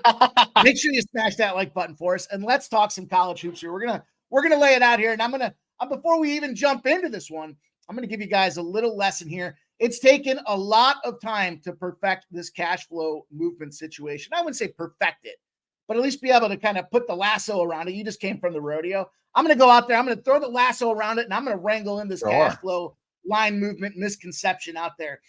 A lot of people are handicapping this thing in an inefficient manner. And what I mean by that is you need the absolute first number to hit the market. These other books and a lot of these sharper books, I know everybody likes to look at their book, and this is where it opened. They're handicapping it based on those first numbers to hit the market. So you're handicapping a handicap. You don't want to be over handicapped out there, right? One handicap's enough. You know what I mean, Jose? So you got to look at that absolute first number. I'm glad to hear you say 5 because the picture isn't as clear. I heard Dabby say, it's only moved a half a point. It's moved a 1.5 out there. Shout out to Dabby Cab as well. But it's moved a 1.5. So we had 70% of the bets and 77% of the cash, and it's moved a 1.5. I can understand if you're looking at this thing at a 4 and you're getting a little nervous or a little apprehensive because you're like, all this cash is on it. It's only moved a half a point. Therein lies the challenge with only using a specific book to start handicapping the number. So do yourselves a favor. You got to do the research and find those spots that are going to give you the absolute first number to hit the streets. And then you run with it from there. So that's a little bit of the cash flow line movement. You're going to see this becomes more and more popular as this data becomes more available to everybody. But you got to make sure you utilize the absolute first number on the street. And Jose, it is a revenge game here. I heard Dabby talking about that as well. Big thing when it comes to this Penn State side of things here is, they played absolutely miserably against this Michigan State team. 32% from the floor, 3 for 29 from the 3, and 16 turnovers out there. Nobody's beating it. And, even if you played out there against, it doesn't matter who you played against. You're not winning in a game like that is what it just comes down to. And, what we've seen now since then is Penn State has started to kind of get some run behind them here. They've got an uptick in turnovers, so they're definitely getting more fast break points as we've seen in a couple of these recent games that they've gone out there. The challenge that they have, they play aggressive, and because they play aggressive, they take a lot of fouls. Which certainly when you're looking at a spot with a 3.5 or a 4 or a 5, that's where you lose those games in the charity stripe at the end of it. But I would say that the caveat to that is Michigan State shoots the free throw very poorly. So I think that kind of neutralizes the fact out there. And you've got the Penn State team that's gone, 3 of their last 4. They probably should have beaten Northwestern. There was a little fuckery at the end there, but the teams that they've won against are certainly some Big Ten powerhouses with Iowa, Indiana, and Rutgers, and 2 of those wins were on the road. So this is not the same Penn State team that shot probably the poorest they've shot in all season long here. You look at Michigan State on the road, definitely a difficult spot. We've talked time and again about, what this Big Ten home court advantage means. And big opportunity. When you're a Big Ten away favorite in the conference, you're 7-14. If you add that your opponent's coming off a loss, you go from 7-14 to 2-9. And we got Big Ten conference favorites going on a team where they were a road dog or a small favorite previously. 41-4 spot out there for a big fade opportunity. So I love this Penn State situation. I think it's a great bounce back. I love the number moving in that direction. I debated if I was going to go out there in the money line, but I think I've got enough action out there collectively across the board. So I like this spot for Penn State. I'm going to rock it down. You said it earlier. We are Penn State, baby. You know what they say? At Penn State, Jose. I got myself some experience there for my Philadelphia days. They say, fuck the state. Sure. Penn. What do they say? Not close for Penn State, baby. Let's go. It's funny. All right. Well, beautiful. Mike M on Penn State here. Beautiful work there, Mike. Let me line shot for you real quick so I can write this down to, again, appease my father because I need to make him happy and write down everyone's plays. I can get you a plus 3.5 at -108. He's got a fever. He's got a fever today. That's what that is. He got kicked out. He got his ass kicked by it. Yeah, shout out to him. Love my papa. So shout out to that. But Mike, I can get you 3.5 plus 3.5 -108. Is that all right? Yeah, that's good. All right, plus 3.5 -108 for Senior Dinero there. And by the way, it's an Izzo coach team out there, but this is a situation. I see the chat there, and Morgan Spooner saying things change down the stretch for Izzo coach teams. But I try to find a similarity across all my cards, and I think this is that time of season where we can see these teams and the direction that they're heading. And Penn State's still dangling out there. They want to get themselves they don't want to be taken down to Purdue. I heard you talk about Purdue. They don't want to be playing Purdue in the first round of the Big Ten tournament if they have any aspirations to go to a meaningful game. So I get it. I know Izzo's definitely a coach to be reckoned with out there. He's not afraid to physically assault his own players on the sideline mid-game. I just think it's a bad spot for him today here. Very with true. Revenge-minded Penn State team. Very true. By the way, Mike M, Nasty Nate's aunt and uncle met at Penn State. So there you go. There you go. Penn State running through the veins here. All right, so let's move on. Shout out to UPK Ayash. Shout out to you there. UPK, nice to see you, my man. It's been a while. Let us move on to our next game. Mikey M. And Mike, your next game. We've talked about it as well. You throwing up the X here today, Mike? Or are you running with the Seton Hall here? What do you think? Yeah, I'm going with Seton Hall, man. This is, again, another spot where you look at this line movement. 87% of the bets, 85% of the cash. You talked about it earlier.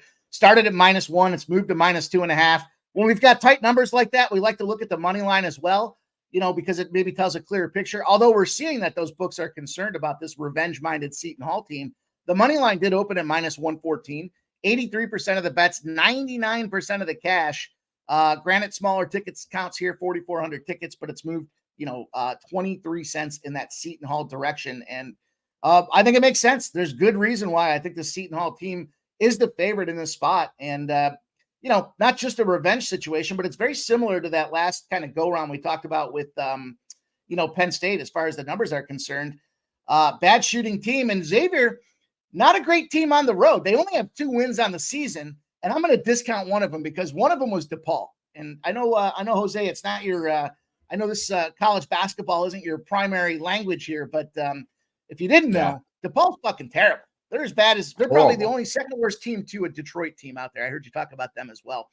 The other win that they got in the season on the road was against Providence, and that was a shit spot for Providence. I know they've been kind of back on the uptick now, but they weren't doing things the way they were supposed to kind of in that midseason as they started conference play. So the other side of things, you look at it and you see that, where Seton Hall, there's a big loss against for Xavier on the road against UConn. Busted up and knocked out 99-56 to that UConn team. I mean, that was embarrassing. They almost got doubled up. They almost got double-digit spots out there. And then you look at kind of that common opponent.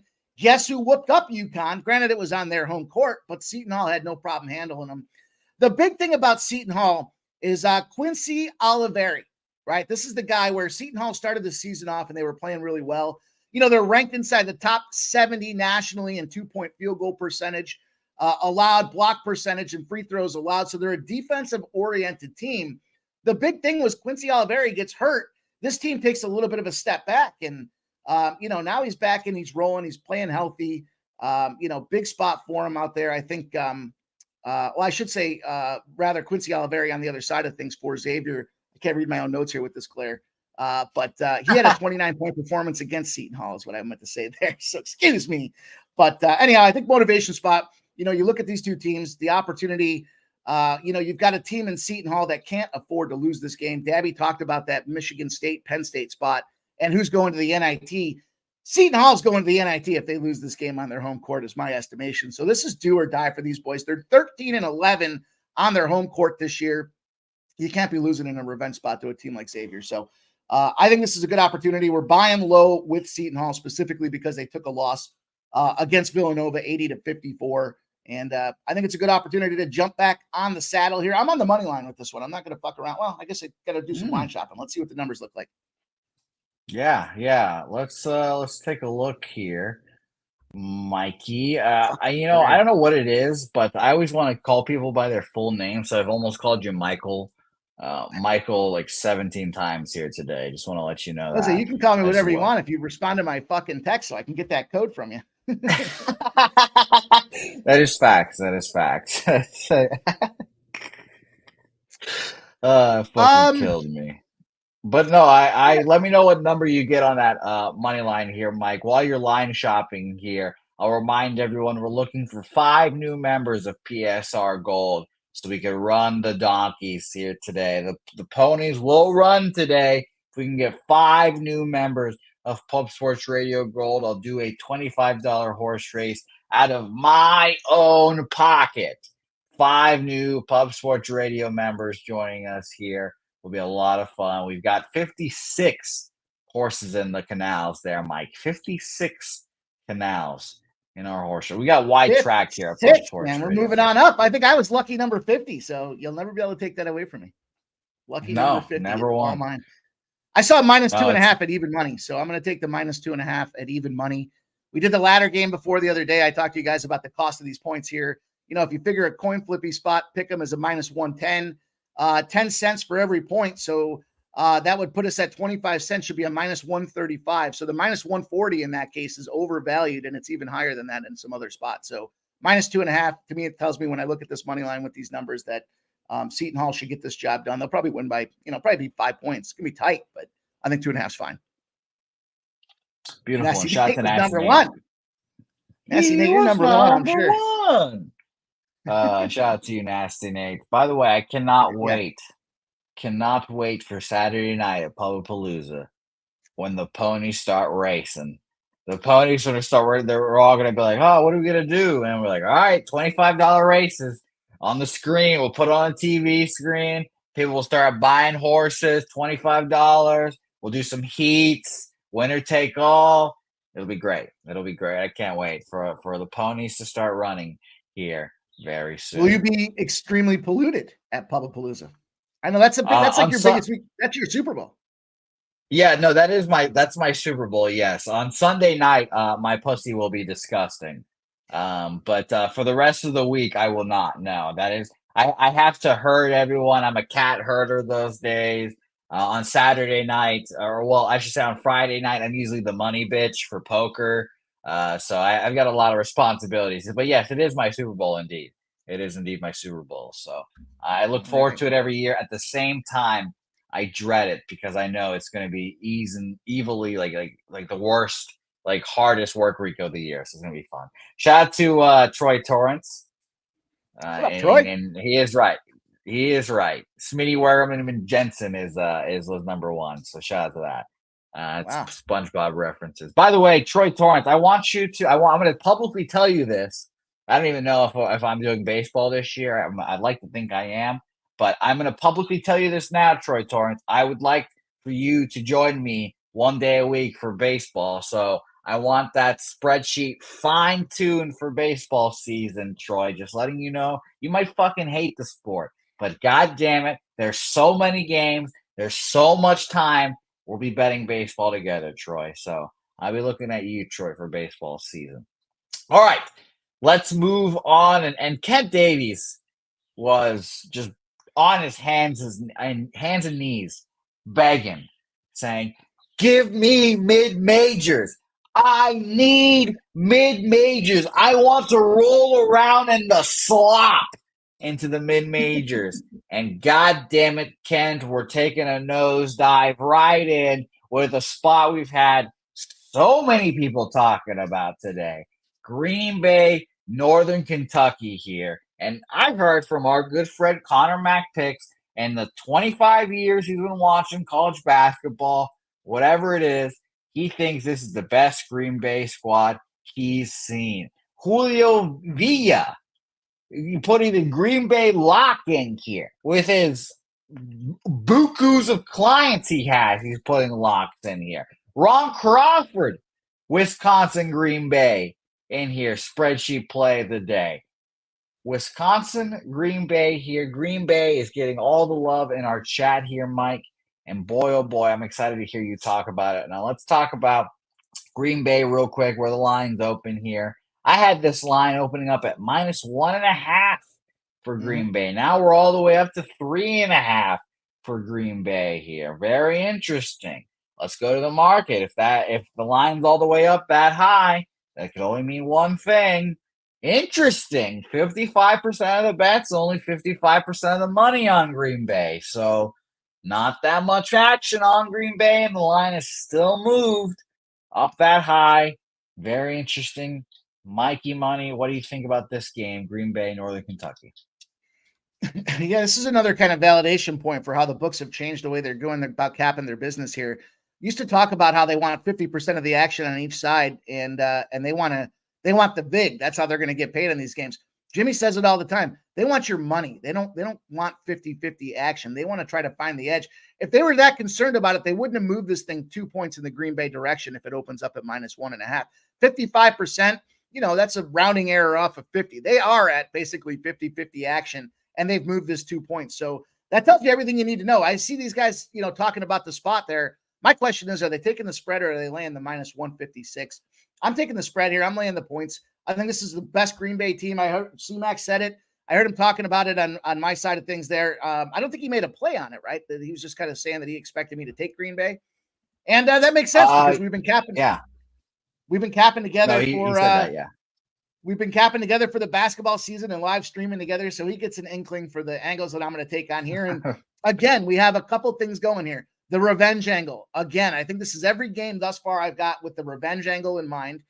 And, this number, I think it's cheated. The -1.5 to -3.5. I think that's a little cherry on top type of factor here, because the last time they played in that original spot, they got routed. It was 74-52. The barn doors were blown off them, and they still haven't found those barn doors from that game back in North Kentucky. So you look at that since then, though, this team's 8-2 in their last 10. They're 9-1 against the spread. Their only non-cover in their last 10 games was against that North Kentucky team.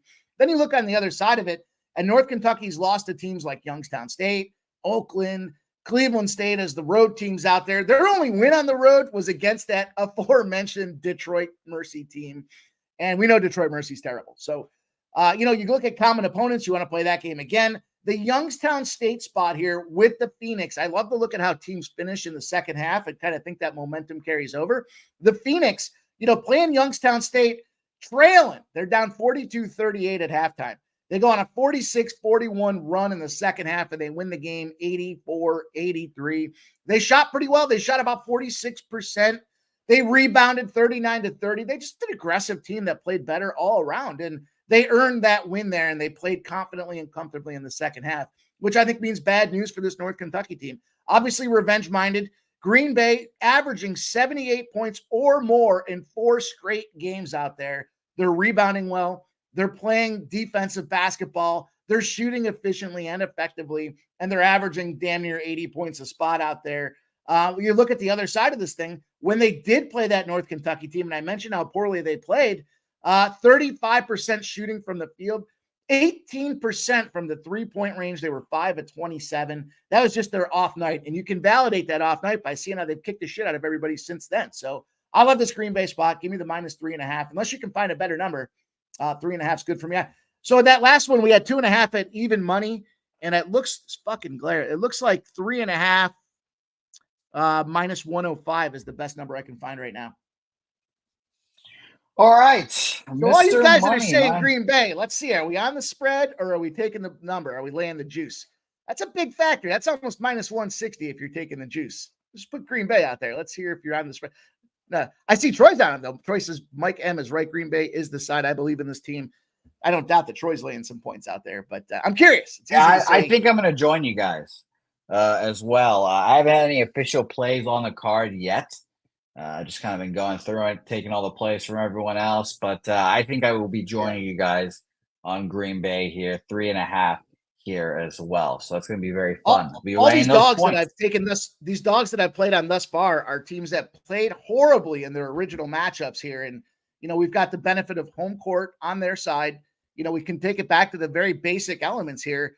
You get the advantage because you've got the confidence and you practice in those gyms. You're throwing those free throw lines. You know where your spots are, even if you're blindfolded. And if you're on the road, sight lines are different. So it gives you that advantage even then some. So a bad shooting performance coupled with that home factor, changing the sight lines for that team that won that previous game. Great opportunities to take advantage of those revenge spots. Yep. All right. Beautiful. Well, there's a community bet here on Green Bay here. A lot of people in the chat are on it. I'm on it now. 3.5 for us here. By the way, shout out to Bo Jackson, the first of the Pub Sports Radio Gold members of this channel here today, just joining us. Bo, appreciate you. We need 4 more PSR Gold members joining us here today. Bo Jackson being the first one on this show today. Another one, 4 more join us. We'll be doing a PSR run for the Roses. It'll be fun for this event as well. I can't wait. So Kent Davies found a -3 at -1. What are we going?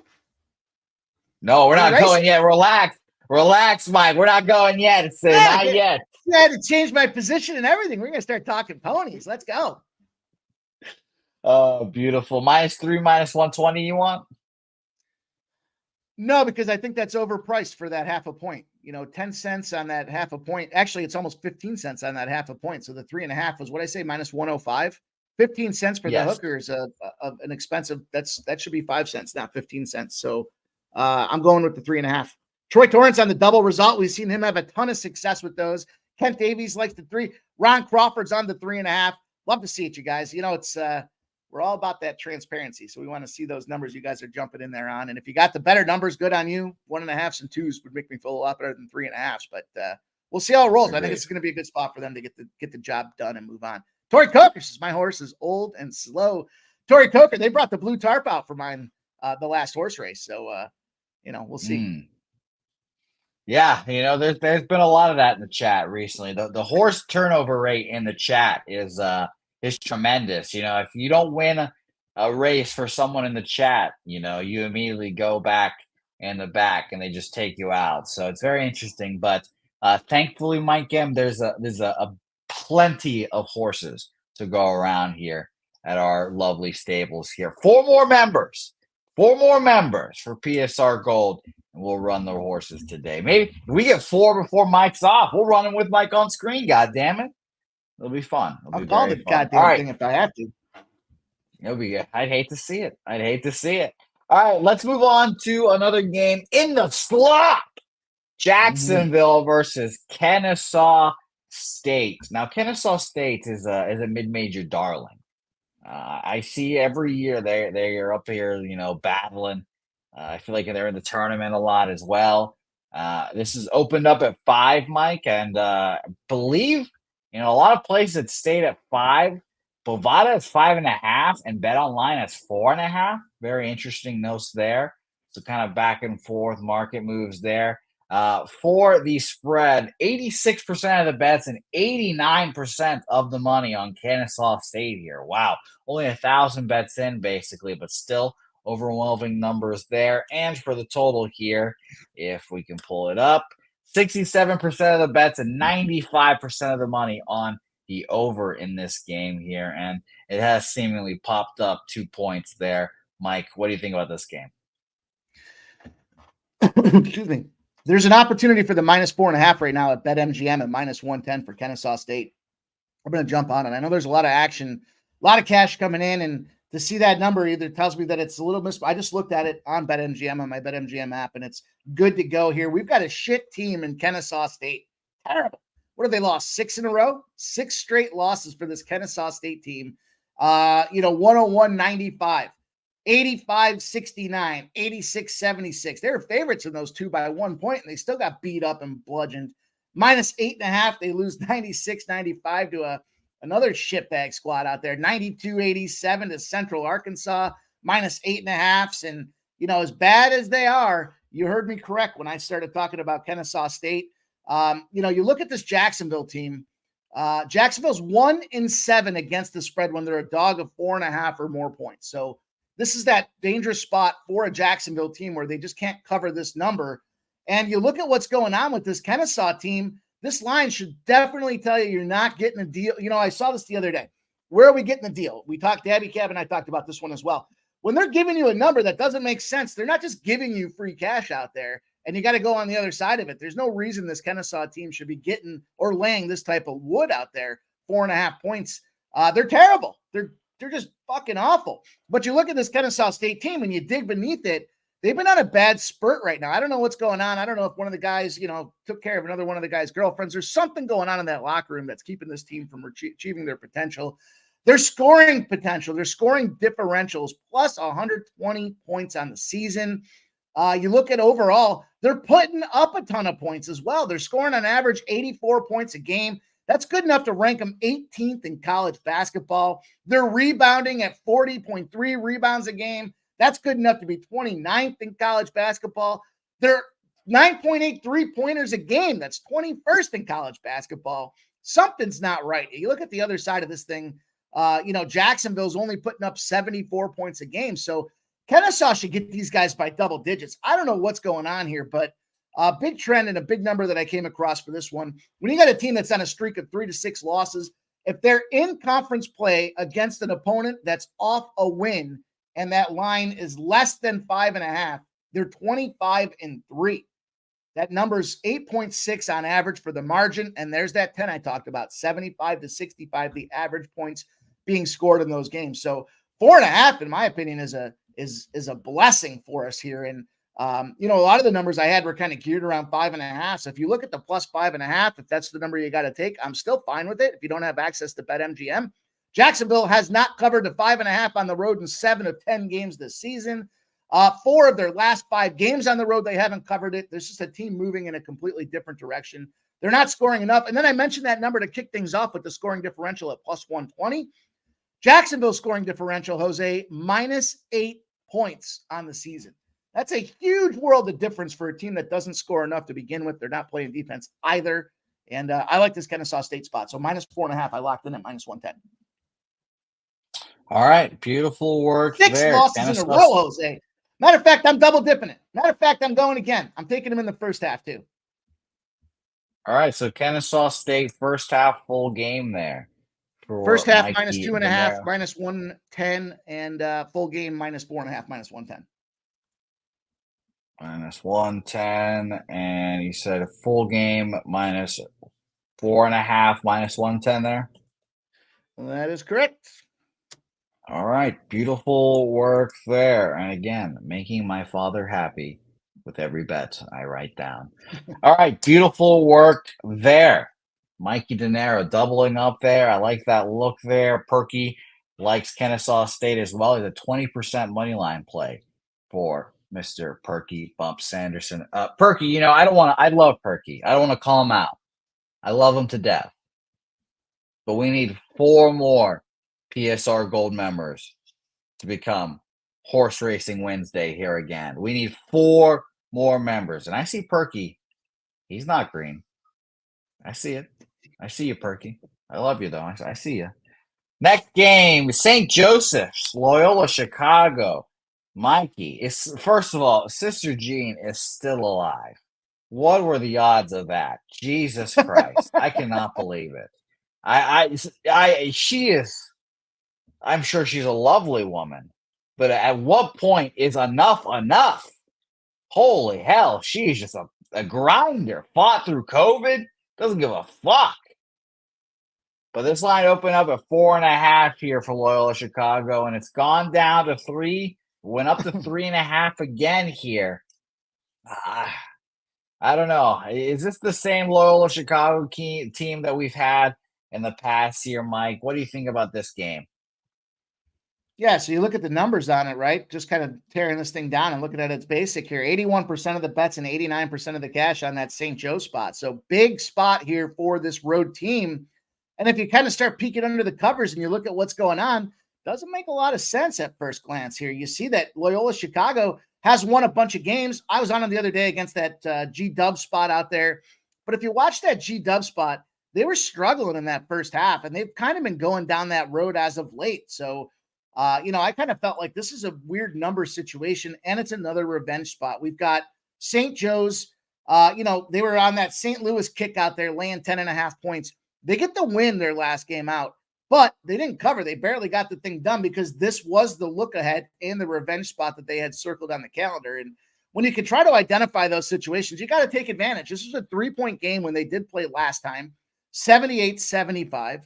I know Loyola is definitely a better 3-point and 2-point producing team out there, but it's the defense that's going to hurt Loyola. That's why this game was a struggle for them to pull the victory the first time around. When you look at how they rebounded the shit out of them boys on St. Joe's and took away all their second chance spots out there. And then on the flip side of things for Loyola, they took advantage of second chance opportunities with their offensive rebounding out there.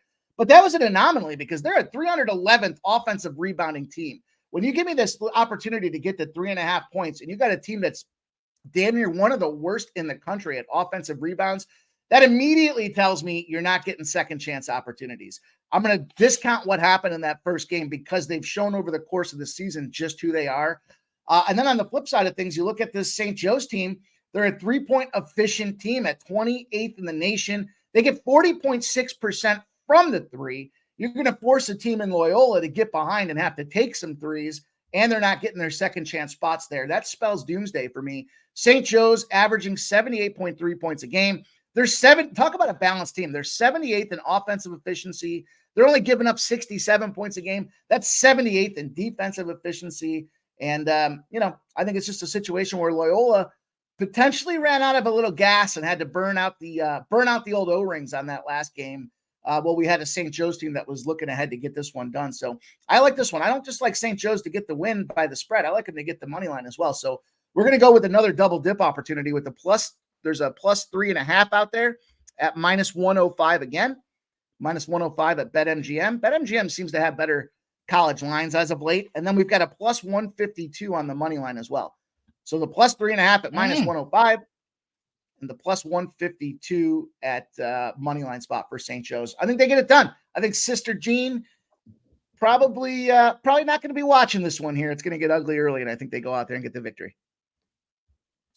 That woman cannot see anything 5 feet in front of her. Like I can't imagine her watching the bass. She's just like seeing just haze, just like fuzzy, just things moving around, and just like, what's going on here? I'm convinced that they prop her up at this point. I mean, that's one of those things where she's like a vegetable in bed, and they give her like a little injection, and they stick her in a wheelchair, and they kind of do one of these to put the smile on her face, just so it looks like she's still coherent. Yeah, there's no way. She's like 117 years old. I agree wholeheartedly there. I cannot believe she's still kicking. You want to play a game of wood or wooden, Jose? I don't know. I mean, I'm just getting out of line here. Wouldn't, but I did say for many years I would have broken my hip for Betty White. I would have given Betty White the best 5 years of her life, and then I promptly would have been put on her will, and that is what I care about there. That is what I care about there. Okay. I would have given Betty White some good loving, and then hopefully got on her will. So that would have been. I like the strategy. Yeah. Hey, now it's Bill Gates' wife, or former wife, Melinda Gates. Hit me up, Melinda. I'll give Melinda Gates the best years of her life. She's still young and spry too. She's agile. Yeah. See, that divorce money goes a long way. So It's a Melinda lot of divorce Gates, money. hit me up. All right, let's go to the Big Ten, Iowa, Maryland here. And, admittedly, I would rather watch Iowa women's hoops than Iowa men's hoops.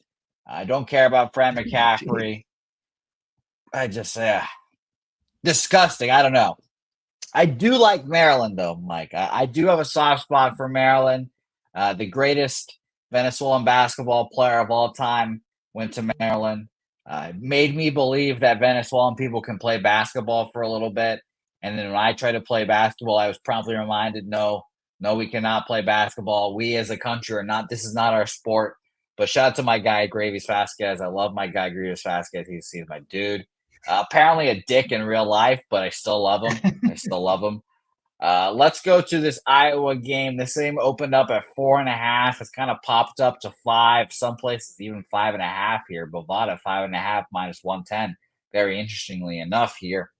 Market for the spread here. We have 54% of the bets on Iowa, but only 49% of the money on them. So pretty 50-50 split in the market, yet still moving towards Maryland there. What do you think here, Mikey? Yeah, this is a Maryland spot, or I'm sorry, an Iowa spot for me here. You look at Iowa, another situation where they got that revenge on the mind here, and they're trying to play to get themselves rolling. Maryland, defensive team, not an offensive team. They're 5th in best defensive efficiency in the nation. So they're definitely a team that can go out there and board up. They put you in those tough spots to shoot, but Iowa shoots 11th in offensive efficiency across the nation. That's a bad recipe here. I get it with the home court, but it's not the home dog in the Big Ten in this case here. And I do think there's some value in what has to be said for that. But, there's a spot, again, where I think Iowa had this one circled, and you kind of can validate that by looking at what happened against Minnesota. They were out there. They were getting they weren't having their best first half. Let's just say that against Maryland out there. Minnesota. Minnesota was putting it on them boys. And then they came all the way back in the second half of that game. They only gave up 34 points in the second half. So even though they could have just put their hands up and said, screw it, they came back and fought. They were actually covering the spread if it wasn't for a bullshit 3-point at the end for Minnesota to get the cover. So, I was on Minnesota in that game, so I'll take that bullshit 3. But I think in this case here, this is an opportunity where you just have too strong an offense in that time of season. And if you look at what's going on with Maryland and who they lost to Northwestern. We talked about Northeastern. Northwestern's a bunch of fucking nerds as well. They got 2 losses to Michigan State. I'll give them that. And then a Rutgers. I'll give them that one too.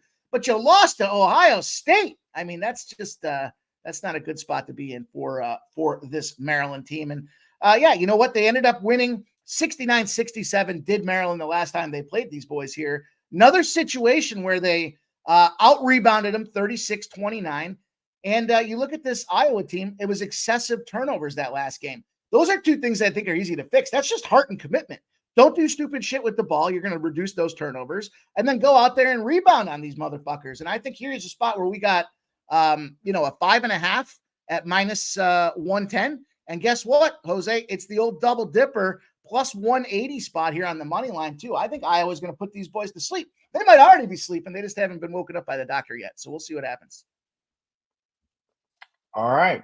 Iowa plus 5.5 there, minus 110. Iowa money line at what number did you get there? Plus 180. Plus 180 for Mr. Dinero, Mikey Money. Yeah. It is kind of rare when you have a school that its women's basketball team is so much more interesting than the men's basketball team. And shout out to Iowa. I'll be more locked into the women's tournament than I will be the men's tournament. Fucking can't wait. Just need to find a way to bet on it more. All right, Mikey, let's get into your last game here. And this is a very particularly exciting game because it is Fresno State UNLV, and it is the tanked play of the day. UNLV minus 4.5. The Rebels on the road.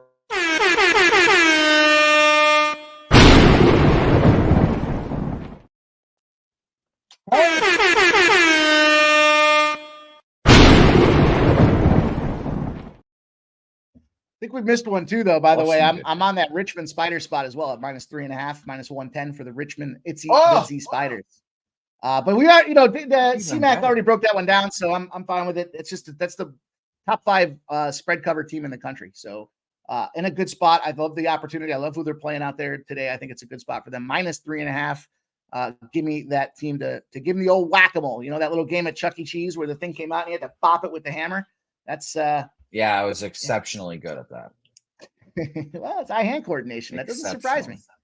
Seems like you have stellar eye-hand coordination, but if you give me a bat though and try to get me to hit a baseball, anything above 70, it's all over. It's all over there. That's when I realized I wasn't cut out. If you throw it harder than 70, I'm donezo. All right, Richmond -3.5 for Mr. Mikey DeNaro. I think I'm going to add that too, as well. Then Richmond -3.5.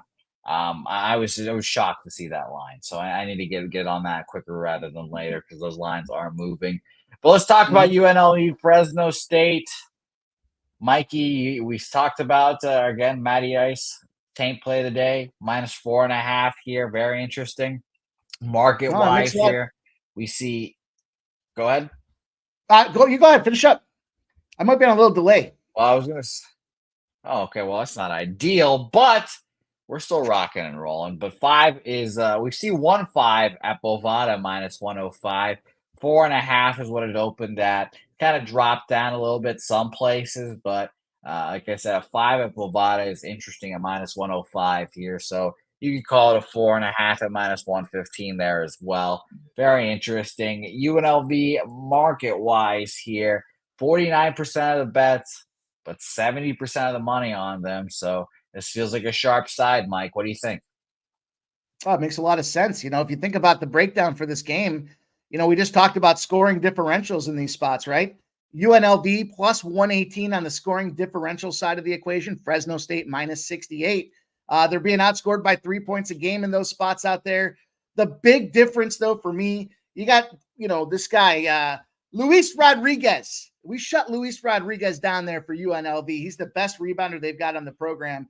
And I'm going to jump in on the other side of this thing for a couple of reasons here. First of all, Jose, work with me on this first of all spot here.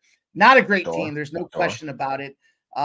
Fresno State started the year off 7-6. Then they went down the shit pipe there. They're 1-5 in recent performance. The other side of things, though, UNLV, you could argue about their performance as of late, and what they've been doing. There's no question about it. But the big spot here, and I've been nailing these things as of late, so I'm going to stick with it. First of all, you got 49% of the bets is that coin flip. You got 70% of the cash on this -4.5 on the road favorite, and it's not budging, not moving. The nickel's not moving, in my opinion, here. So the 4.5, big spot out there to take advantage of here. 13-9 UNLV. I got it. They're 13-7 against the spread. But this is the old sandwich spot. You got 2 pieces of bread and you got a little bit of, I don't know what you guys eat down there. Maybe it's a little peanut butter and jelly in between. And Fresno's this peanut butter and jelly in between 2 pieces of bread. In New Mexico, who they just played and beat on the road, they were a 12-point dog. Huge double-digit dog comes out and wins the game in New Mexico's barn, 80-77. Gets him outright. This is a spot where we were on that UNLV side for that one. Then you look at this Fresno team in between. They come back home and they play Nevada. Why are those 2 games significant? Because you look at where they are from a standings perspective, and this Nevada team sitting 4th in the conference. New Mexico's a half a game behind Utah State. I know a lot of people think Utah State's going to lose today. That's going to open this thing up where Nevada is going to be potentially sitting 1 game out of first place. And we know UNLV is going to want to go out there and tune them boys up. So I think this is a bad sandwich spot for a team here in these boys that have been kind of dog shit, right? There's not a lot to like about what's going on with Fresno State, but that makes me love it even more. I see everybody's on this UNLV side. They're just dismissing Fresno State.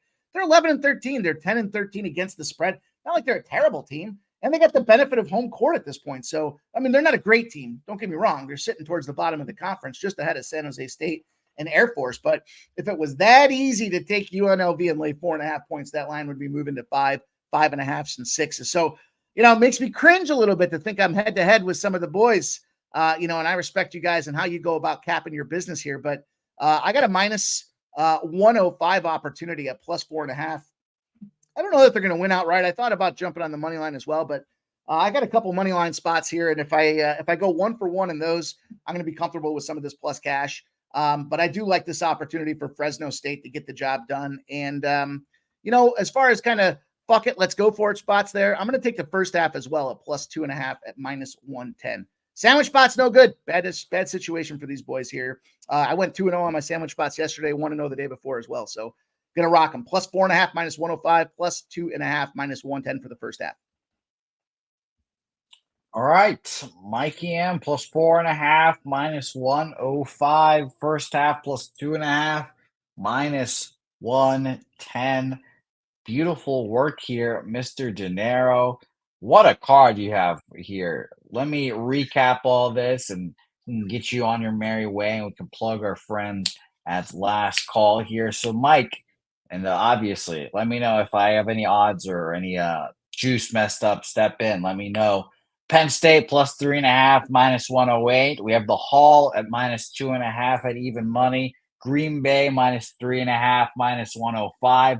Kennesaw State double up first half minus 2.5 minus 110. Full game 4.5 minus 110. St. Joseph's plus 3.5 minus 105 and money line plus 152. Iowa plus 5.5 minus 110 and money line plus 180. The Spiders of Richmond minus 3.5 minus 110. And the Fresno State double up there 4.5 minus 105. And first half plus 2.5. Minus 4.5. I should have plus 4.5. Plus 4.5 minus 105. And first half plus 2.5 and minus 110 there for you, Mikey. All right. Looks beautiful. Good. Sounds good. Mike. All we got left to do is get to the window and cash, Jose. Yeah, no, I agree there. Mike, any special Valentine's Day plans for you, Mikey? Any Valentine's last call? You're going to hang out with the chats and give us some lovely plays to hopefully feed our misses? Yeah, we've been firing for the last like 5 or 6 days. So we need a little bounce back. Yesterday was not the best day, due for a spot like that. We're banging everything all weekend long. Monday was a great day as well. So it's going to be a bounce back for last call. So I'll see you guys there. We're going to dig into the card here. We got about 5 hours to go, 6 p.m. Eastern, Pub Sports Radio. You guys already know. Hit that thumbs up for our guy, Jose. He's doing a terrific job holding it down for one stickly Jimmy the Bag. And can't wait to see you guys later on today. Appreciate everybody rocking in here. Resmob, UFU, Nasty Nate, Kent Davies, Luce Fox, baby. Can't wait to see you guys later tonight. I'll give you all the rest of the shout outs you guys deserve. Get your plays ready. Get ready to drop them in the chat. We keep firing on last call, and looking forward to doing it again tonight, Jose. So thanks for having me, my guy. Beautiful work, Mikey and Money. Can't wait to last call. And I hope that Mike M can join us during the baseball season as well. All right, let us move on to the National Basketball Association, a sports and a league that I affectionately call the no betting association, because it is extremely hard to be a good capper in the NBA, I believe. And our next guest has been a great capper in the NBA year in, year out, plus money, dominating every year. Let's bring him on, the freshest capper at Pub Sports Radio, Mr. Dutch.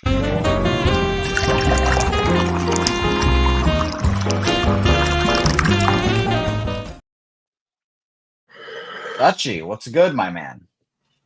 Jose, my guy. The NBA is a hell of a drug.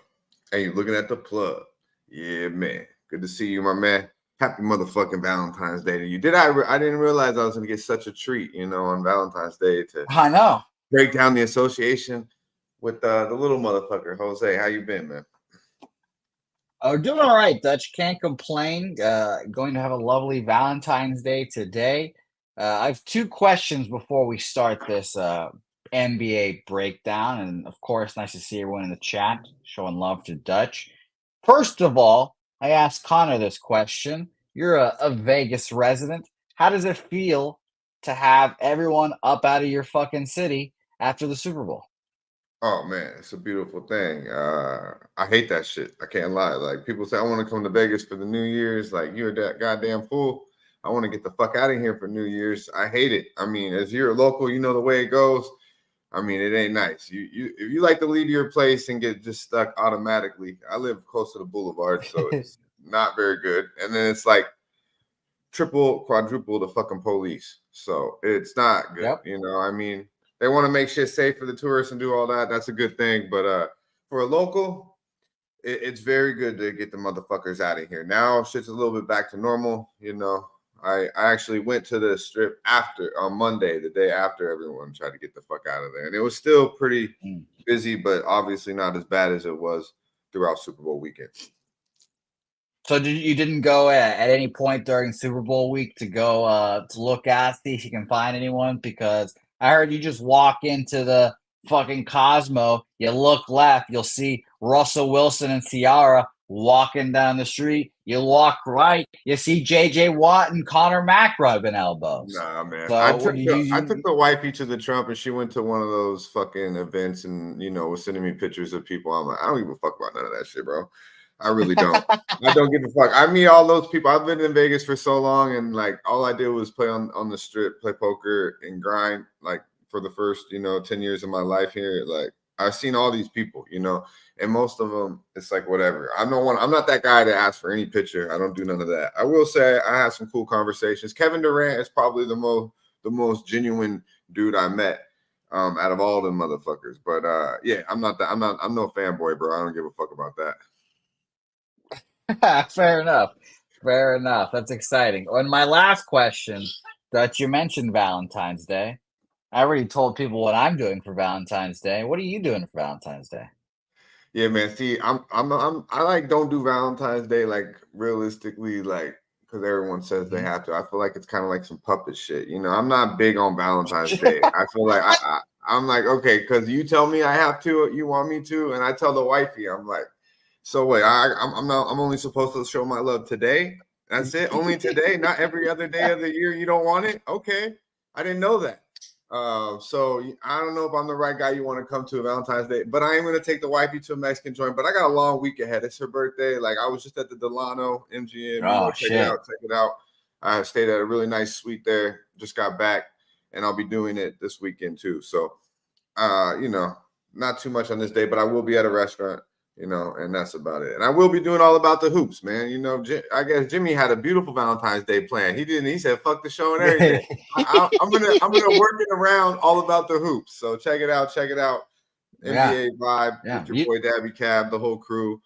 You'll see Pimp. You'll see the Pimp probably glide through. I mean, it'll be a good time. We're cashing money. So yeah, we'll make it happen in between all that. I might even go catch that new Bob Marley flick tonight. I think that's on the agenda. Yeah. So. I do weekend ahead of me, so we're keeping it kind of light today, All right, you do have a busy week ahead.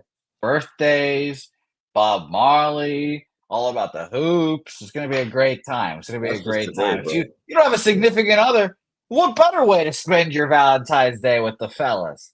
And by the way, if we figure out a couple months from now that Jimmy's having another kid, we know when it happened. Last night, apparently. So that's right, man. You're right. Because these days are tricky. Beautiful. These days are tricky, especially for the NBA, man. So let's do it. Let's do something, Jose. Yeah, I know you running things and shit. I'm not trying to come in here and take over shit, but I know you got shit to do, and I got shit to do. And we got 13 NBA games today, so there's no reason to talk about all 13 NBA games. I got 3 bets. I got a couple leans, but 3 official bets. Any game that you do want to talk about, let's talk about it. If not, let's talk about my bets. And, let's keep it motherfucking moving. Because we don't need to talk about 13 basketball games. Jimmy, he likes all the backwoods. Every game I would backwood is a game that he's like thoroughly wants to break down. So usually I don't backwood too much with the bag. No, I understand. No, I totally get it. This will be a brisk NBA segment. I can assure you guys of that. So let's jump right into it. Atlanta, Charlotte Hornets, bum fight of bum fights. And I feel like we're getting a lot of these today. Hawks, 7-point favorites on the road. I really don't think the Hawks should be 7-point favorites against most any team. But I don't want to bet the Hornets. I agree with you if you don't want to bet the Hornets. And I agree with you, you don't want to talk about this game very much. So, Dutch, any thoughts on this game?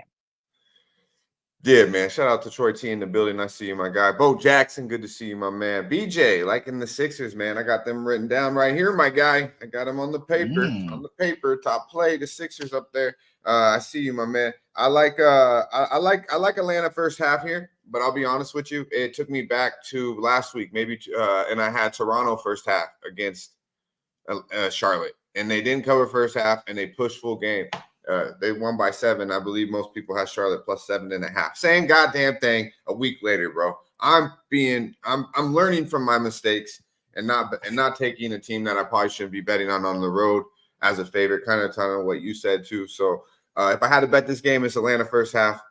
But we know, man, it's All-Star weekend, man. These guys are already planning it. It's Valentine's Day. They're trying to work on 1, 2, and the third situation. So we're not definitely going to be trusting Atlanta on the road. Yeah, agreed there. Market in this game before we move on.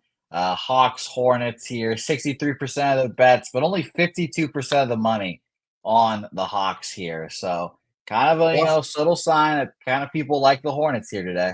Lost 3 straight to the Hornets. Not many teams can say that. Not many teams can say they've lost 3 straight basketball games to the Charlotte Hornets. So that's the Atlanta Hawks for you. That's fucking hilarious. I bet you if I had the time, we could go back and look and see who were the last teams that have lost 3 games straight to the Hornets. I bet you it'd be a fucking minute until you find another team that did that. Yeah, so shout out to the Hawks for being that bad. All right, let's move on here. Troy Torrance, by the way, saying Hawks are the side in his opinion. Hornets, are the side in his opinion. I probably agree with that there. Yeah, dyslexic ass right here. Knicks, Orlando Magic here. I am a Magic guy because I have them to win the division. Shout out to Dan Kelly. I don't watch them every day, but I had liked to see Paolo Banchero's resurgence. But the Knicks are a good-ass squad here, Dutch. And when I was first, making my guesses of what the lines would be, I thought the Knicks would be favored here. I was pretty surprised to see the Magic taking 3.5 points here. Dutch, what do you think? I was very surprised to see that yesterday. As I said, I had a very busy day, and I was surprised to see that everyone not was favored. My bad. What I was surprised to see is everyone was on Orlando yesterday as a 2.5 point dog against OKC. I just didn't get it. This I kind of get a little bit more because Orlando. I mean, if you notice, there were 5-6 point dogs at the house. The Knicks were against the Indiana Pacers the other night. So looking at it from that aspect, the Knicks are beat the fuck up, man, and it's crazy. Yeah. Like they have no size. Hardenstein is questionable tonight. I'm kind of with you though, because it seems like you think there's a little value with the Knicks. I'm with you, but at the same time, they're relying so much on Jalen Brunson. I mean, Josh Hart's playing 40 fucking plus minutes, man, and we have the factor of getting robbed in Houston, right? They got robbed in Houston. That was a bullshit ass call. So do the Stripes get right and take it? And does New York get right tonight before the All-Star break? I think they probably do here. I lean New York here, but I'm telling you guys, man, as Bo Jackson, it says in the chat, these NBA players getting their escorts ready, the IGs, all of it, man. It's a big thing going. They're planning. It's always tricky before All-Star break. And now it's a little bit later than usual. So we're dealing with the motherfucking damn near the last game for most of these players outside of 3 games tomorrow, being Valentine's Day on top of it. We already had to cap very lightly coming to All-Star break, believe me, because these guys are planning, their vacations, planning how they're going to get to I mean, you're right. It's funny, but you're right. I mean, yeah, it's just the truth, bro. So we've been dealing with it for a long time. And then this, we know what it today is. So I believe it brings in another factor of these motherfuckers just don't give a fuck. So to be quite honest with you, I have to really like what I want to bet today. So I think the Knicks have value here. Orlando is a scrappy team. They did not have to travel in the back-to-back. Obviously, tough game, running up and down the court with OKC last night. I lean New York, but this is a tired basketball team that can't wait to get to the break, and a beat-up basketball team. Jalen Brunson and DiVincenzo lead the league in minutes played for starters. That just tells you a little bit something of who can't wait to get to the break, and obviously no Randall, no OG, no Sims, and Hardenstein being questionable. I'm going to stay away. Yeah. Agreed there. Pass here for us. Shout out to Bo Jackson here. Bo Jackson, boots on the ground here, reporting. I saw Buddy Hield after the game in Vegas for the tournament leave with a couple snow bunnies.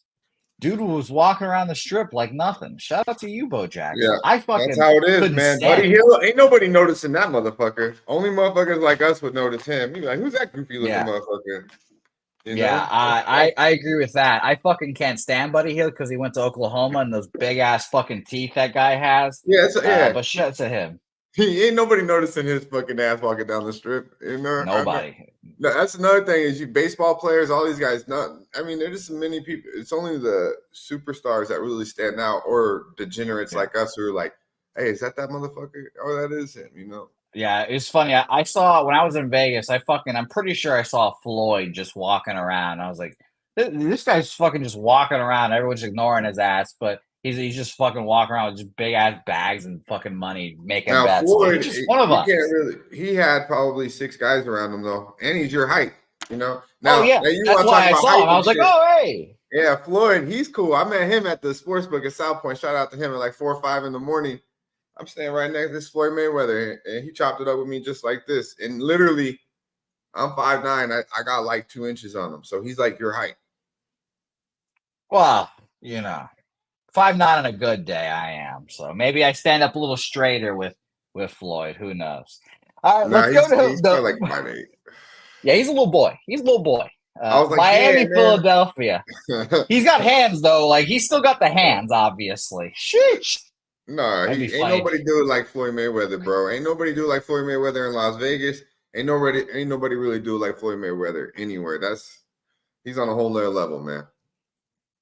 All right, Miami, Philadelphia here. No Embiid, obviously. The Heat obviously are Jimmy Butler. Well, I shouldn't say obviously. I don't expect Jimmy Butler to be back. Someone let me in the chat. No, let me know. It's the Tyler Hero show. I don't think he's playing tonight. Yeah, I expect him to be gone until at least the All-Star break, But 4-point favorites here for the 76ers. Again, this is one of those where I was like, I can't get there with them with no Embiid. I know there's, again, no Jimmy Butler for the Heat, but Tyler Hero versus, Maxey here in this game, I couldn't get there with this game either, Dutch. I'll tell you that now. Go ahead. Oh, I was going to mention the market real quick. 67% of the bets, 84% of the money on the 76ers here. Very interesting there indeed. Totals wise here, under. Sharp money on the under. 45% of the bets and 82% of the money on the under in this game. Dutch, go ahead. Take it away. Yeah, man. This was the very first game I looked at here that I was like, okay, I had 3 bets, and this was when I started breaking it down. I was like, okay, I'm not really going to go too much into this card today, especially when I found out Jimmy's not going to be on the show. I was like, I could bypass a lot of bump fights, but I found value here on the 76ers here. I really did. So I was just really, and then I see Tobias Harris is out. So it made me hold up just a little bit here, but they got Oubre, they got Hill in the starting lineup, rolling with Reed. And of course, Maxey. I mean, it's all up to Max. Maxey got the ultimate green light. He's shooting after shooting. So I just think this is a Miami spot to fade them. Big win plus 8 dogs. I mean, they put all their eggs in a basket last night to beat a Milwaukee Bucks team as 8-point underdogs. So I think they've kind of accomplished what they need to do. They're ready to go to the break, and the Sixers are still kind of hungry after winning. Lost 2 straight meetings to these boys, but finally won 2 straight basketball games, beating the Wiz, and more impressively beating Cleveland in Cleveland. They are 17-10 at home, have lost 4 straight at the crib. So I think I think they're tired of losing at the fucking house. I don't think Miami gives 2 fucks about this game. So there's a reason why Philly's favorite. I think it's the right side. So I will be betting this game. I like that our boy BJ's on it as well. Yep. I'll go to the window with the Sixers here. I see 3.5 minus 115. Beautiful. All right. Dutch on the 76ers there. I think I have not made a bet in the association in a very long time, especially for a game that I am not going to. And it looks like I will be making that bet here on the 76ers here today. So I will figure out what I am betting here. Dutch on 3.5. You said minus 105 there? 115. Minus 115 there. I got 315. I got 115 here. All right, beautiful work there. So Dutch on them. BJ's best bet on the 76ers there, 5 units. And by the way, Kyle Lowry expected to play here today, game time decision. I don't know what to expect. He looked horrible in Miami. I don't know. I don't think he's gonna just like find it again. But we'll see. I'll be interested if I see what happens with Kyle Lowry. He's a Villanova boy, so it's like he kind of got to go back and represent a little bit, right? Yeah, if anywhere was going to be the spot where he revived his career, it'd probably be Philadelphia here. And Bo Jackson, I probably agree that Lowry. I got it that he will not play tonight. But that was 13 hours ago. So hopefully he is. I mean, I think he brings a little juice, off the bench or something. But I wouldn't say revive his career. His career is damn near over, Jose. He can go there and play 2 good years or something, coming off the bench, playing 15 minutes a game. If you want Kyle Lowry to be your starting point guard, I don't think so. There's a reason why he didn't go to Phoenix, They need a point guard. They need a point guard real bad, but he can't give them the type of minutes that they need, I don't believe. So he's not what he used to be. Agreed there. Next game on our slate, Boston, Brooklyn. Believe the Celtics just beat the shit out of the Nets. Actually, I don't think it was a shit beating. It was actually a decently close game. But now we're at home. I mean, I got nothing to hear, Dutch. I expect the Celtics to roll, but 13 points is tough to bet. Shout out to Nasty Nate. He hasn't put it in the chat yet, but he's gonna say Celtics smash, Celtics third quarter, a bunch of 4-leaf clovers. So I'm expecting that here at any second now from Nasty Nate. Dutch, what do you think about this game? Yeah, man, back with this motherfucker, man. They played yesterday. They play again today. Like, you should be able to find value here, but I think Boston was on cruise control. So Brooklyn, if I had to. Agreed. I'd probably play Brooklyn here as well, just because I like playing the back-to-back team that lost. Just a little revenge, all that good stuff. But I just think that's agreed there. So maybe Nets here for me as well. We move on to Chicago, Cleveland here, and I never understand what the fuck the Chicago Bulls are. I just never get it. It's so weird. They're 9.5-point underdogs against the Cavs, which truly feels like a lot of points, but it's still the Bulls, and they're just not a good team. Kobe White had like a 2-week stretch where everyone was betting his PRA. Who knows? I don't know if people are still doing that now, but I've got nothing on this game either, Dutch. What do you think? Yeah, man, I'm going back to the window with the Cavaliers. You miss a good bet, you got to bet it again, and that's what it is with the Cavaliers first half. And that's what the Cavaliers have been really for the latter parts of goddamn near 2 months, bro. I mean, these motherfuckers 17-2 last 19 games, bro. 17-2. They win a lot of basketball games. They'll probably cover this game full game, coming off a loss to the Sixers at home. Surprisingly, Sixers went in there undermanned and beat and impressively beat a team that's just been playing outside. I mean, now you can even say they've been playing better than the Clippers. So they've been the best basketball team in the last 2 months. The Cavaliers. I'm going right back to the window with the first half. They cashed an awful lot first half, especially at the house. I mean, it's the best thing goddamn near going. They've won 6 straight meetings against the Chicago Bulls. This big brother, little brother type shit. January 15th, 18th point win. Plus 14 at halftime in that game. So I expect it to be somewhat of that type of game as well. Again, Jose, this is the 4th road game in 6 nights for the Chicago Bulls. 0-5-1-6 against the number last 6 meetings, and 1-5 against the number last 6 in Cleveland. So I lean full game. I endorse that shit, but I'm not really big on laying double digits. But I think Cleveland blows these boys out the fucking gym. Minus 4.5 first half is good money. You're muted, bro.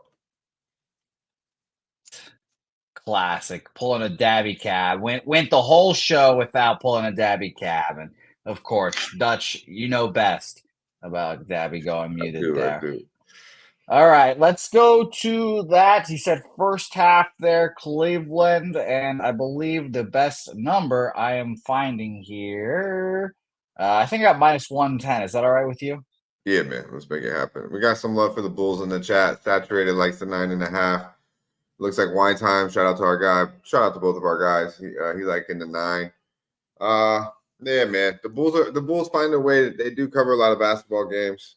Probably why I stayed off the full game. But Cavaliers first half, they smash, man.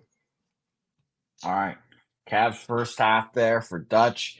Yeah, and BJ mentioned that Donovan Mitchell ripped into his team after losing to the 76ers. So they are especially good money there. Dutch, quick NBA question for you. Going forward, what team do you like better? Cleveland Cavaliers or the Knicks, in the playoffs and all that stuff? They played against each other last year, obviously. Now they're two teams kind of circling each other again. All right, that's a great question, Jose. Because I think Cavaliers are the bet on team during the regular season, but come playoffs, I think Jalen Brunson can be the difference maker. He got the ball in his hand. I think it's Jalen buckets, man. I really do. The Cavaliers do have that factor of what happened last year because they got punked by New York. But I think in the regular season, I think it's Cleveland. In the postseason, give me Jalen Brunson. And I think Thibodeau's money coach too. He coaches defense. But these guys, the problem with the Knicks are, and I'll just touch on this real quick. But this is helping with all the transitions they've made. But they're top heavy, so they could tire down. But the injuries with Randall and OG now, I mean, maybe they'll be more fresher. But as I just mentioned to you in that breakdown against Orlando, like Tibbs plays his starters, So yes, after 82 games, that shit, them legs get tired. But if I'm saying in the series 7, them two, I'm thinking Jalen Brunson finds a way. Yeah, that's going to be a fun series if we get it. And they're circling around each other yet again. Next game, Indianapolis or Indiana Pacers, I should say. Toronto Raptors here, 4.5-point favorites on the road here. Pacers are another very interesting squad, especially a team that who knows what we'll get in the playoffs here for them. They're a young squad. This opened up at 4, and it's kind of dropped down to 3.5 at some places. Very interesting, even though it's been 79% of the bets and 76% of the money on the Pacers here. So that's interesting. It does have my antennas up for the Raptors here. I'll double check this again just to make sure. Yeah, I mean, it's opened up at 4. On Bet Online, it opened up at 4. It went from 4 to 5 at 8 in the morning, dropped down to 8.5 or 4.5, and then now at 3.5. Very interestingly enough here, Dutch. What do you think about this game? Yeah, not a big game I like to honestly. I think Siakam coming back. You see, they say it in the chat. Bo Jackson to Toronto. Yeah, man. I believe Indiana's got to be the side here, but I don't know. Toronto's just that team that shows up when you don't expect them to. But yeah, I would only think Indiana here. I just don't really like this game too much. I do like what I've seen though. I don't know if you guys seen these going around Twitter. Hallie's coming back to reality a little bit. It said the Jeremy Lin insanity is wore off Halliburton. It's wore off. God and they damn. had some clips, and he was just looking like more like what I thought dude was. But we'll see. Indiana made. I like the addition of Siakam. This game screams points to me. So 245 is a big number, but probably for a reason. Toronto hasn't stopped anyone, especially since making the trades. They got guys. They're just going to try to go out there and outscore you. In Indiana, we know what they do. They're going to run up and down the court. So shout out to T. Our guy gave us Miles Turner last week on Medicaid Mondays, over 17.5. Oh, T gave it to you. Yeah, over 17.5, and that was easy money. So I kind of like him in this matchup as well. I feel like Polo won't want to come out to the 3, and if he continues to be aggressive like he has been, I like that look, man. So I would lean Indiana, and I think there's props here. Siakam going back. I think there's props to be made in this game because both teams will be running up and down the court. Interesting. I kind of like the Raptors here. I completely forgot Siakam is on the Pacers now. I will be interested to see what his return to Toronto looks like. But I kind of do like the Toronto Raptors here. By the way, you obviously just spoke about T. I follow him on Instagram. He posted a video of him back in the day kickboxing and shit. Oh my god, dude! Fucking giant he is. He was a fucking dog. He kneed someone in the ribs and fucking put him out. I was like, Jesus Christ, he's a fucking beast. Do not fuck with that guy when he's drunk. He will fuck I you think up. he played. He played high school, or he just played football too at a high level too. I think like linebacker or some shit. I don't know. He plays some position, but I think he was pretty solid too at football. But yeah, shout out to T. Shout He's out a to stouty. T. He's a stout dude. I seen him. Oh yeah. Yeah. Oh yeah. He's a big boy. He's a big I boy. seen him like full screen for the first time actually just the other day when we were getting prepped for the show, and I was like, damn, this motherfucker's pretty thick. Yep. Yeah. See, he posted that shit on his Instagram. He's fucking cut up and beat the hell out of that dude. So shout out to my guy T. But by the way, reminder to everyone: Wednesday, we did a horse race yesterday for $100 with Pete. I'm offering it up again. We get four new members for Pub Sports Radio Gold. We already got one. Shout out to Bo Jackson. We get four new members on Pub Sports Radio Gold. We'll run the horses today. I can't wait. And Nasty Nate dropping a tea of soft on mushrooms. I can imagine that.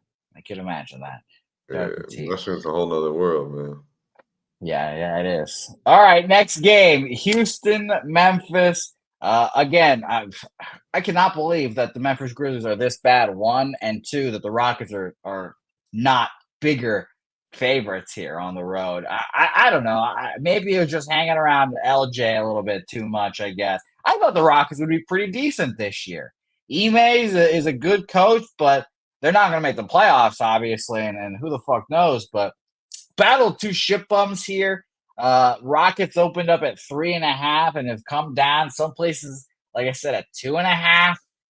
Not a game I'm betting here. Rockets on the road, not great. And by the way, that line has come down 68% of the bets, 69% of the money on the Rockets. So looks like it's one of those situations where the books are saying, hey, come bet the Rockets. Here's a better line. More people bet the Rockets. I think the Grizzlies are alive in this game, and I think they could take a dub here. Dutch, what do you think?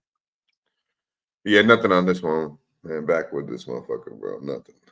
I don't like this. Nothing. All right, cool. I don't think I'm going to move on Memphis. We'll talk about it in the program, making official bets, but I do like Memphis in this game. Yeah, Houston can't play on the road, so I'm not mad at it. Memphis is the try-hard basketball team in the NBA. They got a whole bunch of G leaguers trying to get a roster spot. Yeah, I do respect them, and they've got like fucking 19-year-olds out there playing for them too. So shout out to the Memphis Grizzlies. Next, Washington Wizards, New Orleans Pelicans. This is the backwoodsiest of backwoods games for me here, Dutch. Pelicans 12.5-point favorites. I don't think they should be that high for most anyone. The Wizards suck.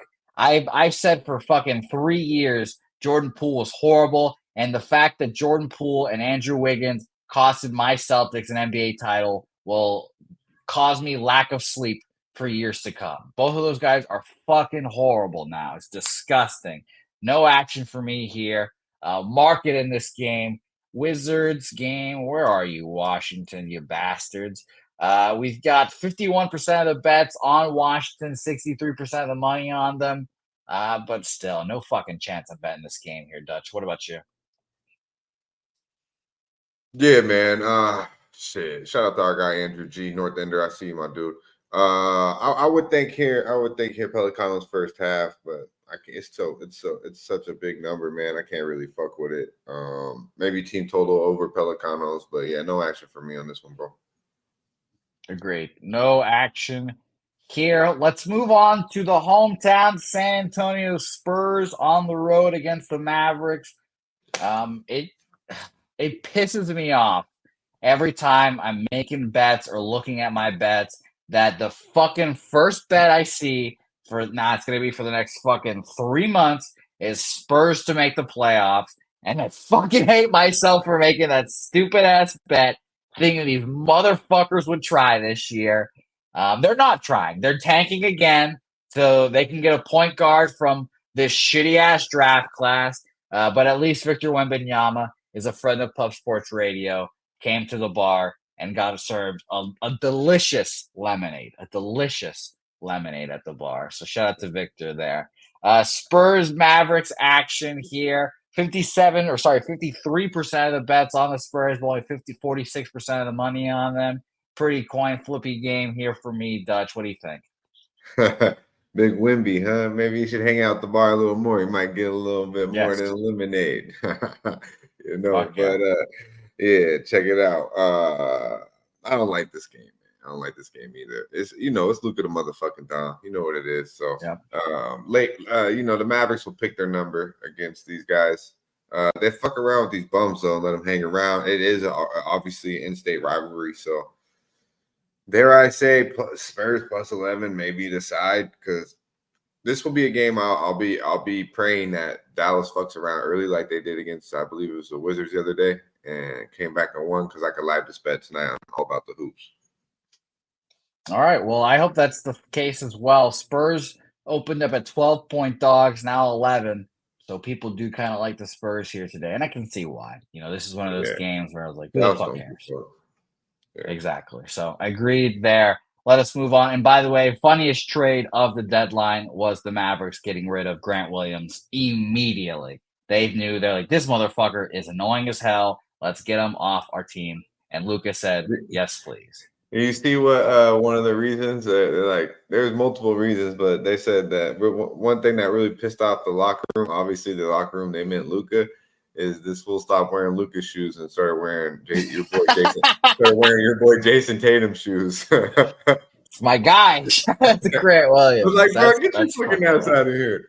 Now he's in Charlotte. Fucking around in Charlotte.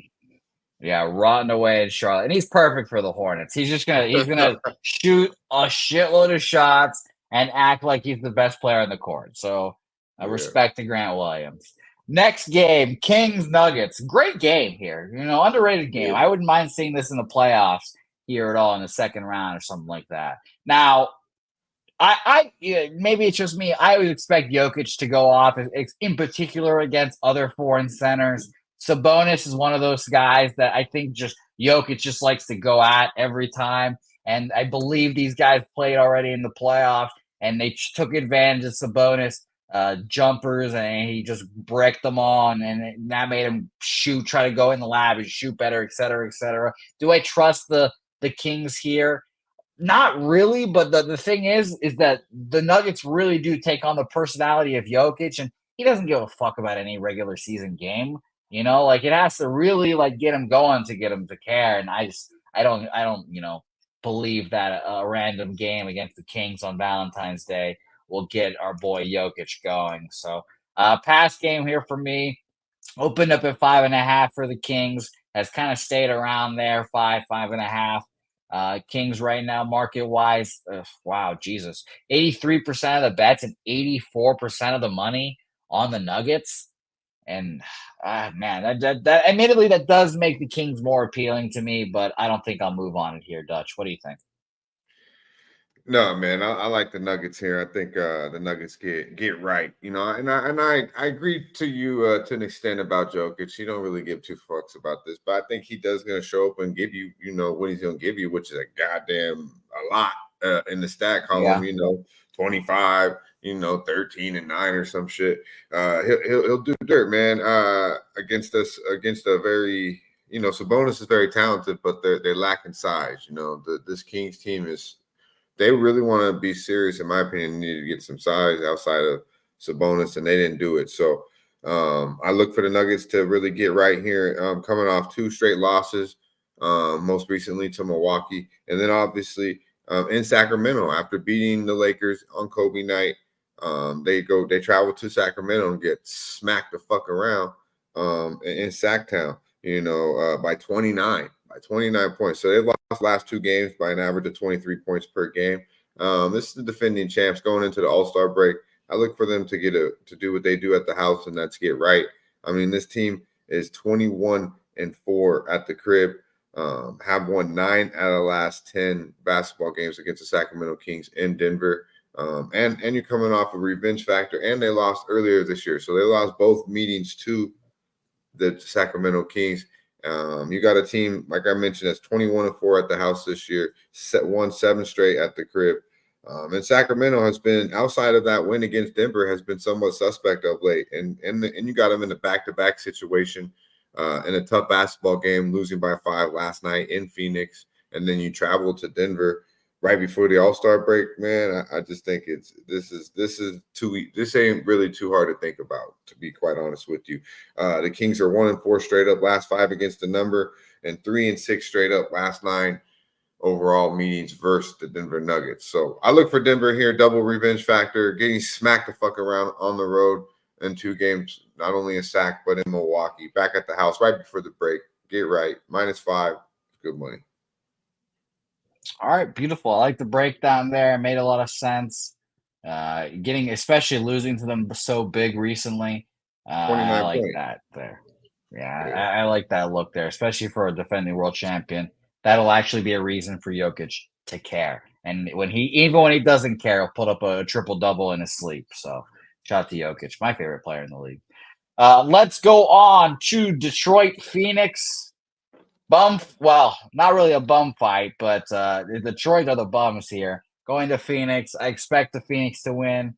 Again, the Suns are kind of one of those teams that I kind of worry about taking care of business, just like the Mavericks. Do I want to lay 13 with them? No, but do I want to take all these points to the Detroit Pistons too? Not even a little bit. So easy pass game for me, and hopefully all the Suns play during Publipalooza on that Saturday night against the Spurs, so we can at least see Durant, Booker, and all the boys there. So that'll be fun, but no action for me here. Yeah, and back to the last game, our boy BJ saying no Murray, no KCP. It's more of a spot pay, I think, and I think Reggie Jackson can come in and fill out nice. But I'm with you though; Denver needs to sign someone to boost up that bench a little bit. But I think Watson's been coming in nice for KCP, and I do think Reggie Jackson at the crib has a big game tonight. So back to this game. Yeah, I don't give a fuck about this game. This is a clear backwood to me. I think Phoenix picks their number, but Detroit is just, they're grimy, man. They're grimy. They've covered a lot of basketball games. You just blindly bet Detroit the last 12 to 13, 14 basketball games on the spread. I mean, you really haven't lost. I mean, you're eating damn well. So too many points, but Phoenix can flip the switch at any time. Okay, too many points. Agreed there. Not for us here. 2 more games left on the slate. We appreciate everyone joining us here. Remember, we need a couple more memberships for the $25 horse race today for PSR Gold members. So join the Pub Sports Radio Gold membership today. 56 canals in our track, Dutch. 56 horses running. We got wide tracks at Pub Sports Radio. 56. Next somebody game. Somebody need to give my motherfucker some juice, man. I don't care. Give him something. Give him something to get his ass a little bit further. That's a popular thing here, Dutch. A lot of our cappers in the chat give their horses angel dust, steroids, whatever they need to do to get them across that line. That is a popular thing amongst. Oh, shit. Yeah, it's a popular thing, so I get it. Just don't beat them. Not in public. Not in public. No, but the turnover rate is high. If your horse doesn't win, a lot of our captors do opt to take out the blue tent and get rid of the horse. But again, we have plenty of horses to spare, so that's a beautiful thing here at Pub Sports Radio. Jazz Lakers. I was shocked again to see the Lakers as underdogs here. This had to be no Davis, no LeBron. I didn't look up to see who's not playing. But I was baffled at seeing the Lakers being 5.5-point dogs here. So very interesting. By the way, Jason Meyer dropping a stat here saying -5.5 hits for the dog just as much as the favorite as in any other number. Very interesting there. I just can't get behind the Jazz. I don't know what to do with this Jazz team. I like the skeleton of it. Lowry's okay. Their coach is good. But that's about it. That's like, what else are you going to give there with the Jazz? Now, let us know. The Lakers, obviously, if they're 5.5-point dogs against the Jazz, I think one or both Davis or LeBron will sit. Who knows who it is yet? But I just can't get there with either squad here. Market-wise here, let's talk about it. 57% of the money and 57% of the bets and 87% of the money on the Jazz here. So those who know that they're out have already made their big bets, it seems there. So very interesting nonetheless here. This opened up at 4.5 and has only gone up to 5.5 here.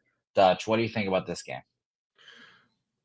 Yeah, man, this is confusing. I agree with you there. Shout out to our guy Justin. Hell of a call. Easy money for you with the Bucks against the Nuggets on Monday, my guy. Hey, good shit. He thinks Jazz at the crib is a good thing. Yeah, I mean it has really been, but it's came back to reality a little bit of late, to be quite honest with you. This is a weird number though. Obviously, you probably won't see no LBJ, no AD. Austin Reeves, these boys step up though. You know, D'Lo's been playing out of his fucking mind, so it's probably D'Lo if you're looking at this game. Shout out to our guy Dabby Cab, hit the Jordan Clarkson over 1.5 threes. He's shooting more. I believe he had 4 Monday. So I mean, shit, that's good juice right there. I'd probably go right back to the window with that. This is a tricky game though. I think LA's might already be in all-star mode. It's looking like them being 5.5. That's what it feels like. Yeah, Utah does play Golden State tomorrow night. But the Lakers play up when AD's out or when LBJ out. These guys, you know, they like to have these guys like D'Lo and Austin. They like to have the ball in their hands, you know. So yeah, you know, I don't trust Utah. I'll say that I don't trust Utah at the house laying 5.5, especially with the Warriors on deck after getting smacked by the Warriors the other night in Utah. So it's kind of I felt like their mind was there, but I don't feel like they're going to overlook LA. But now LBJ and AD sit. Maybe Utah is not really too worried about this game. But yeah, tough game here for me. So no action. Yeah, I kind of like the Jazz, I kind of like the Lakers here. Truthfully, I think you're right about that with the guys being out. LeBron's already out, apparently said last night. We'll see about Davis. I mean, LeBron's a fucking dick. You know, he says all the time that he's going to trade these fucking guys, et cetera, the hourglass bullshit.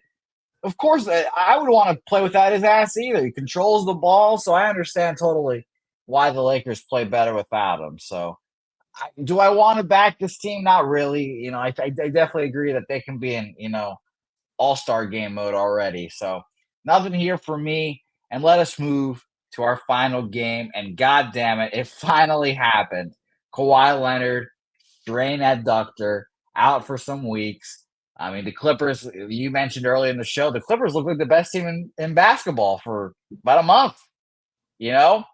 It was finally like, wow, they paid all this money. They've been waiting all this fucking time. They're finally building that big-ass stadium they're making, and they're going to be good. And now Kawhi's hurt. Who knows when he comes back? You know, 2.5-point dogs to the Warriors. Again, I was pretty surprised to see that because the Warriors have just – I don't know. I mean, Klay Thompson's a shell of himself. He's done in my head. Draymond Green finally, you know, he got, you know, neutered for a little bit, but he's kind of back, you know, was talking shit to what's his name, Jurkic the other day, calling him a 300-pound softy or whatever the fuck. I link Clippers here, but this is probably going to be no action for me. Probably a better game to watch than to bet on.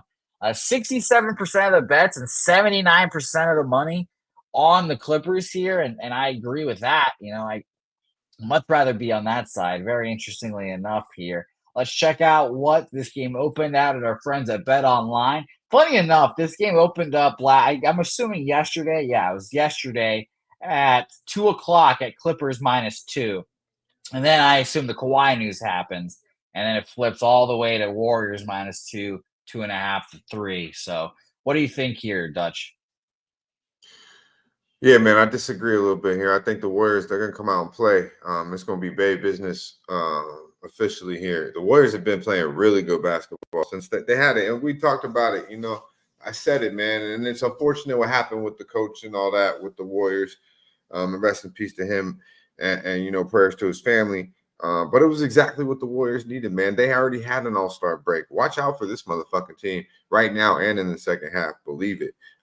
They had 1 week, 8 days off. They didn't play a game of basketball. Literally had their all-star break 2 weeks ago. And they won 7 out of the last 8, you know, games. I just think they lost both meetings to the Clippers in LA, you know. already this year. Did win back in November by 6 in the Bay. They've covered 8 out of the last 10, and 5-1 as a favorite. Last 6 overall as well. I got the Warriors -2.5, -115. If you could beat the juice, cool. If not, whatever. But that's official, -2.5. I like this game a lot. I think, prior to that, they won 6. They have won 6 straight meetings to the Clippers at the house. They have won 6 straight meetings in the Bay against the Clippers. And the Clippers, man, missing no Kawhi. I know people think, okay, you're gonna step up without your star, but the problem is everyone in the Clippers, they got 3 other guys, 2 other guys. We'll call 2 for sure in that starting lineup that think they're the star, and that's PG and James Harden. So I don't really think they have the mentality of, oh yeah, we're all gonna step up now without our star, because they think they're the motherfucking star. Now, obviously, you'll get a lot of more Norman Powell most likely, but taking Kawhi out, he's been so efficient. He's been so good this year. Taking him out of that lineup is really gonna. This team is going to be different, and I do think you got to bet on team in Golden State, double revenge factor, wanting to go into the. They do play Utah tomorrow, so I think they really handle business tonight. I already went to Utah and handled business the other day, so I think they're really focused a little bit more on this game. Obviously, it being the Clippers as well. What we're seeing now with the Warriors is Kuminga being the second best player on the team. They're not really worried too much about Klay Thompson. He can come in and shoot some jumpers, but Kuminga is their second option now. And then obviously you have Steph Curry, who needed that break. I mean, he was pressing. He was tired. I mean, now he's fresh. You see what happened off of hitting game-winning shots against Phoenix. I like the Warriors here in awful. I think they're playing good basketball. I think the Clippers are ready for All-Star break. Beautiful. Warriors there. -2.5, -115 for Dutch. I actually like that look, and I think you've swayed me there. So it'd be Warriors or pass for me there.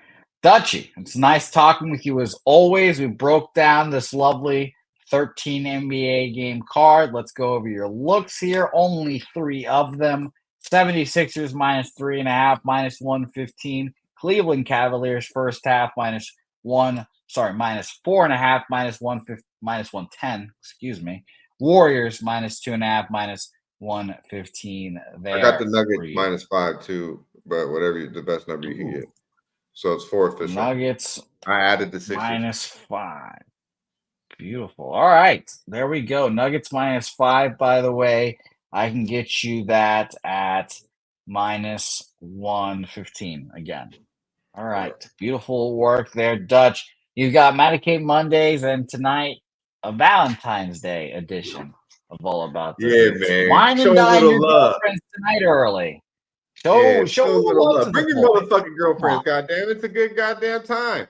Let's see if we can't get Miss Hound out the crib, She's been wanting to come through and hang out with us on Wednesday night. So hopefully we'll get Miss Hound. Maybe Valentine's Day is not the best day to ask, but goddamn it, I will. But yeah, it's a pleasure breaking it down with you, Jose. Everyone in the chat. If you're free tonight, check it out. 7:15 Eastern time. Your boy Dabby Cab, Trout Wham, LJ. Our boy Pimp Slap Play of the motherfucking day. We'll all be vibing out, and of course Billy the Kid, Billy Briz, breaking down college basketball and NBA. We've been making a lot of money over there, Jose. We've been making a lot of motherfucking money. So don't sleep on it. Yep. Don't sleep on it. Even if you can't come through and peep out the show too long, just hit the like, drop something in the chat. But everyone, man, enjoy the day today. Enjoy the day. Don't be a puppet, like the rest of these motherfuckers. But show some love. Show some love. Beautiful work there, Dutch. Thank you so much for joining us here. My guy, appreciate you as always for your hard work in the NBA. And that does it, guys. That does it. No one, I'll give you guys, no one want to become a Plug Sports. 4 more people. No one want these horses to run this race. Nobody. I'll wait. We'll go over the action. I'll leave that up there. And while we do, we need 4 more members to become gold. And we'll go to the horses here to end the program. But let's go over all action from all our cappers. And I'll give out some plays that I think I'm going to move on tonight. We'll start with Connor Mac picks at the top. His only only NHL play was the Sharks Winnipeg under 5.5 at even money. He was also kind of liking the over in the Minnesota Wild game. We'll see if he makes that official on Twitter later today. Richmond -3.5, -110. Seton Hall -2.5, -108. Wofford Mercer over 136.5, -108. Western Carolina +7.5, -105. Wyoming +8.5, -115. That's Connor Mac picks. Gabby Cab joined us for 2 games here. Michigan State first half -1, -115. Miami first half +4.5, -110. He also is going to tweet out if he's going to be on Miami full game there. I believe it was Miami or Michigan State. I don't remember which one it was there as well. So follow Dabby Cab on Twitter at Dabby Cab there as well. All right, Mike Ammon, and this is one where you need to strap in, everyone. This is a long card from Mike Ammon. Pretty standard, though, for him. Penn State +3.5, -108. Seton Hall -2.5, even money. Green Bay -3.5, -105. State first half -2.5, -110. Kennesaw State full game -4.5, -110. St. Joseph +3.5, -105. St. Joseph money line +152. Iowa +5.5, -110. Iowa money line, +180 there. Richmond -3.5, -110. Fresno State double up here, +4.5, -105, and +2.5, -110 there. Dutch, we just talked about his action, but I'll go over it again real quick. 76ers -3.5, Nuggets -5, -115. Cleveland first half -4.5, -110, and the Warriors full game -2.5, -115. Taint play of the day was UNLV -4.5. Shout out to Justin McElvey. His stacks play of the day was Penn State +3.5. And as for me here, I will be making Green Bay -3.5, -105 there, official for me. I will be betting the under and the San Jose Winnipeg game as well, a 5.5 there. I will also be on Richmond -3.5. I have the 76ers questioned right now. I think I'm going to move on 76ers money line. I don't have enough confidence to move on the Raptors and Memphis, even though I do like both of those spots against the spread there. But I do like that money line there from the 76ers. And I might find something to parlay that with, honestly, just to do a 2-leg parlay, try to get around even money, whatever. Maybe it'll be 76ers and I don't know. Maybe 76ers Seton Hall or 76ers Green Bay, for example. So that might be what I'm doing there. So appreciate that. And appreciate you guys. Thank you guys all for being here. I know shows without Jimmy the Bag are a little bit lacking. I understand that. Jimmy's a great guy. We all know that. And we hope he feels better. He'll be hopefully back here tomorrow. If not, you'll get me again. Nice Thursday edition. It'll be me, Mr. Gokster on Thursday. And then this basically the same cast of characters you saw today, NBA or NCAA, as well. Cab, Mike, maybe some Dave Rogers in here, and a little Daryl on Thursday as well. So can't wait for all you guys to come around to Pubapalooza. Again, third weekend in March, first week of March Madness here. It's going to be a lot of fun. Third weekend there. People are getting there early, the 20th. Some people are arriving. I recommend everyone getting there the 20th and being ready to go on the 21st because that's the first day of March Madness. It's going to be fun. We've got plenty of TVs at the bar, and we take over the bar. It's just a lot of fun being there, hanging out with all the guys, mind melding and making money is a lot of fun there. Making money is a lot of fun. So thanks, guys, for watching. Bo Jackson, North Ender, Justin, Luchase Fox, Jason Meyer, Robert Martin in here. Nasty Ain't My Guy, Swiggy in here as well. Shout out to you, Swig. Bo Jackson, Luchase, Andrew G, Tori Coker. Shout out to you, Tori, my guy. Hope to see you at Pullapalooza. Dapper Capper, Joey Marinaccio, Michael Buelna in here as well. Shout out to you, Michael, again. Hope to see all you guys there. Joe Yurkovich, another guy I want to see at Pullapalooza. It's going to be fun. And by the way, Cody Norton asking for Daytona 500 bets. Shout out to you, Cody. Shout out to you. Always grinding out there. So thanks, everyone, for watching. We appreciate you guys. JP, thank you. We'll be back here again tomorrow. Until then, say hey, and we'll see you guys next time.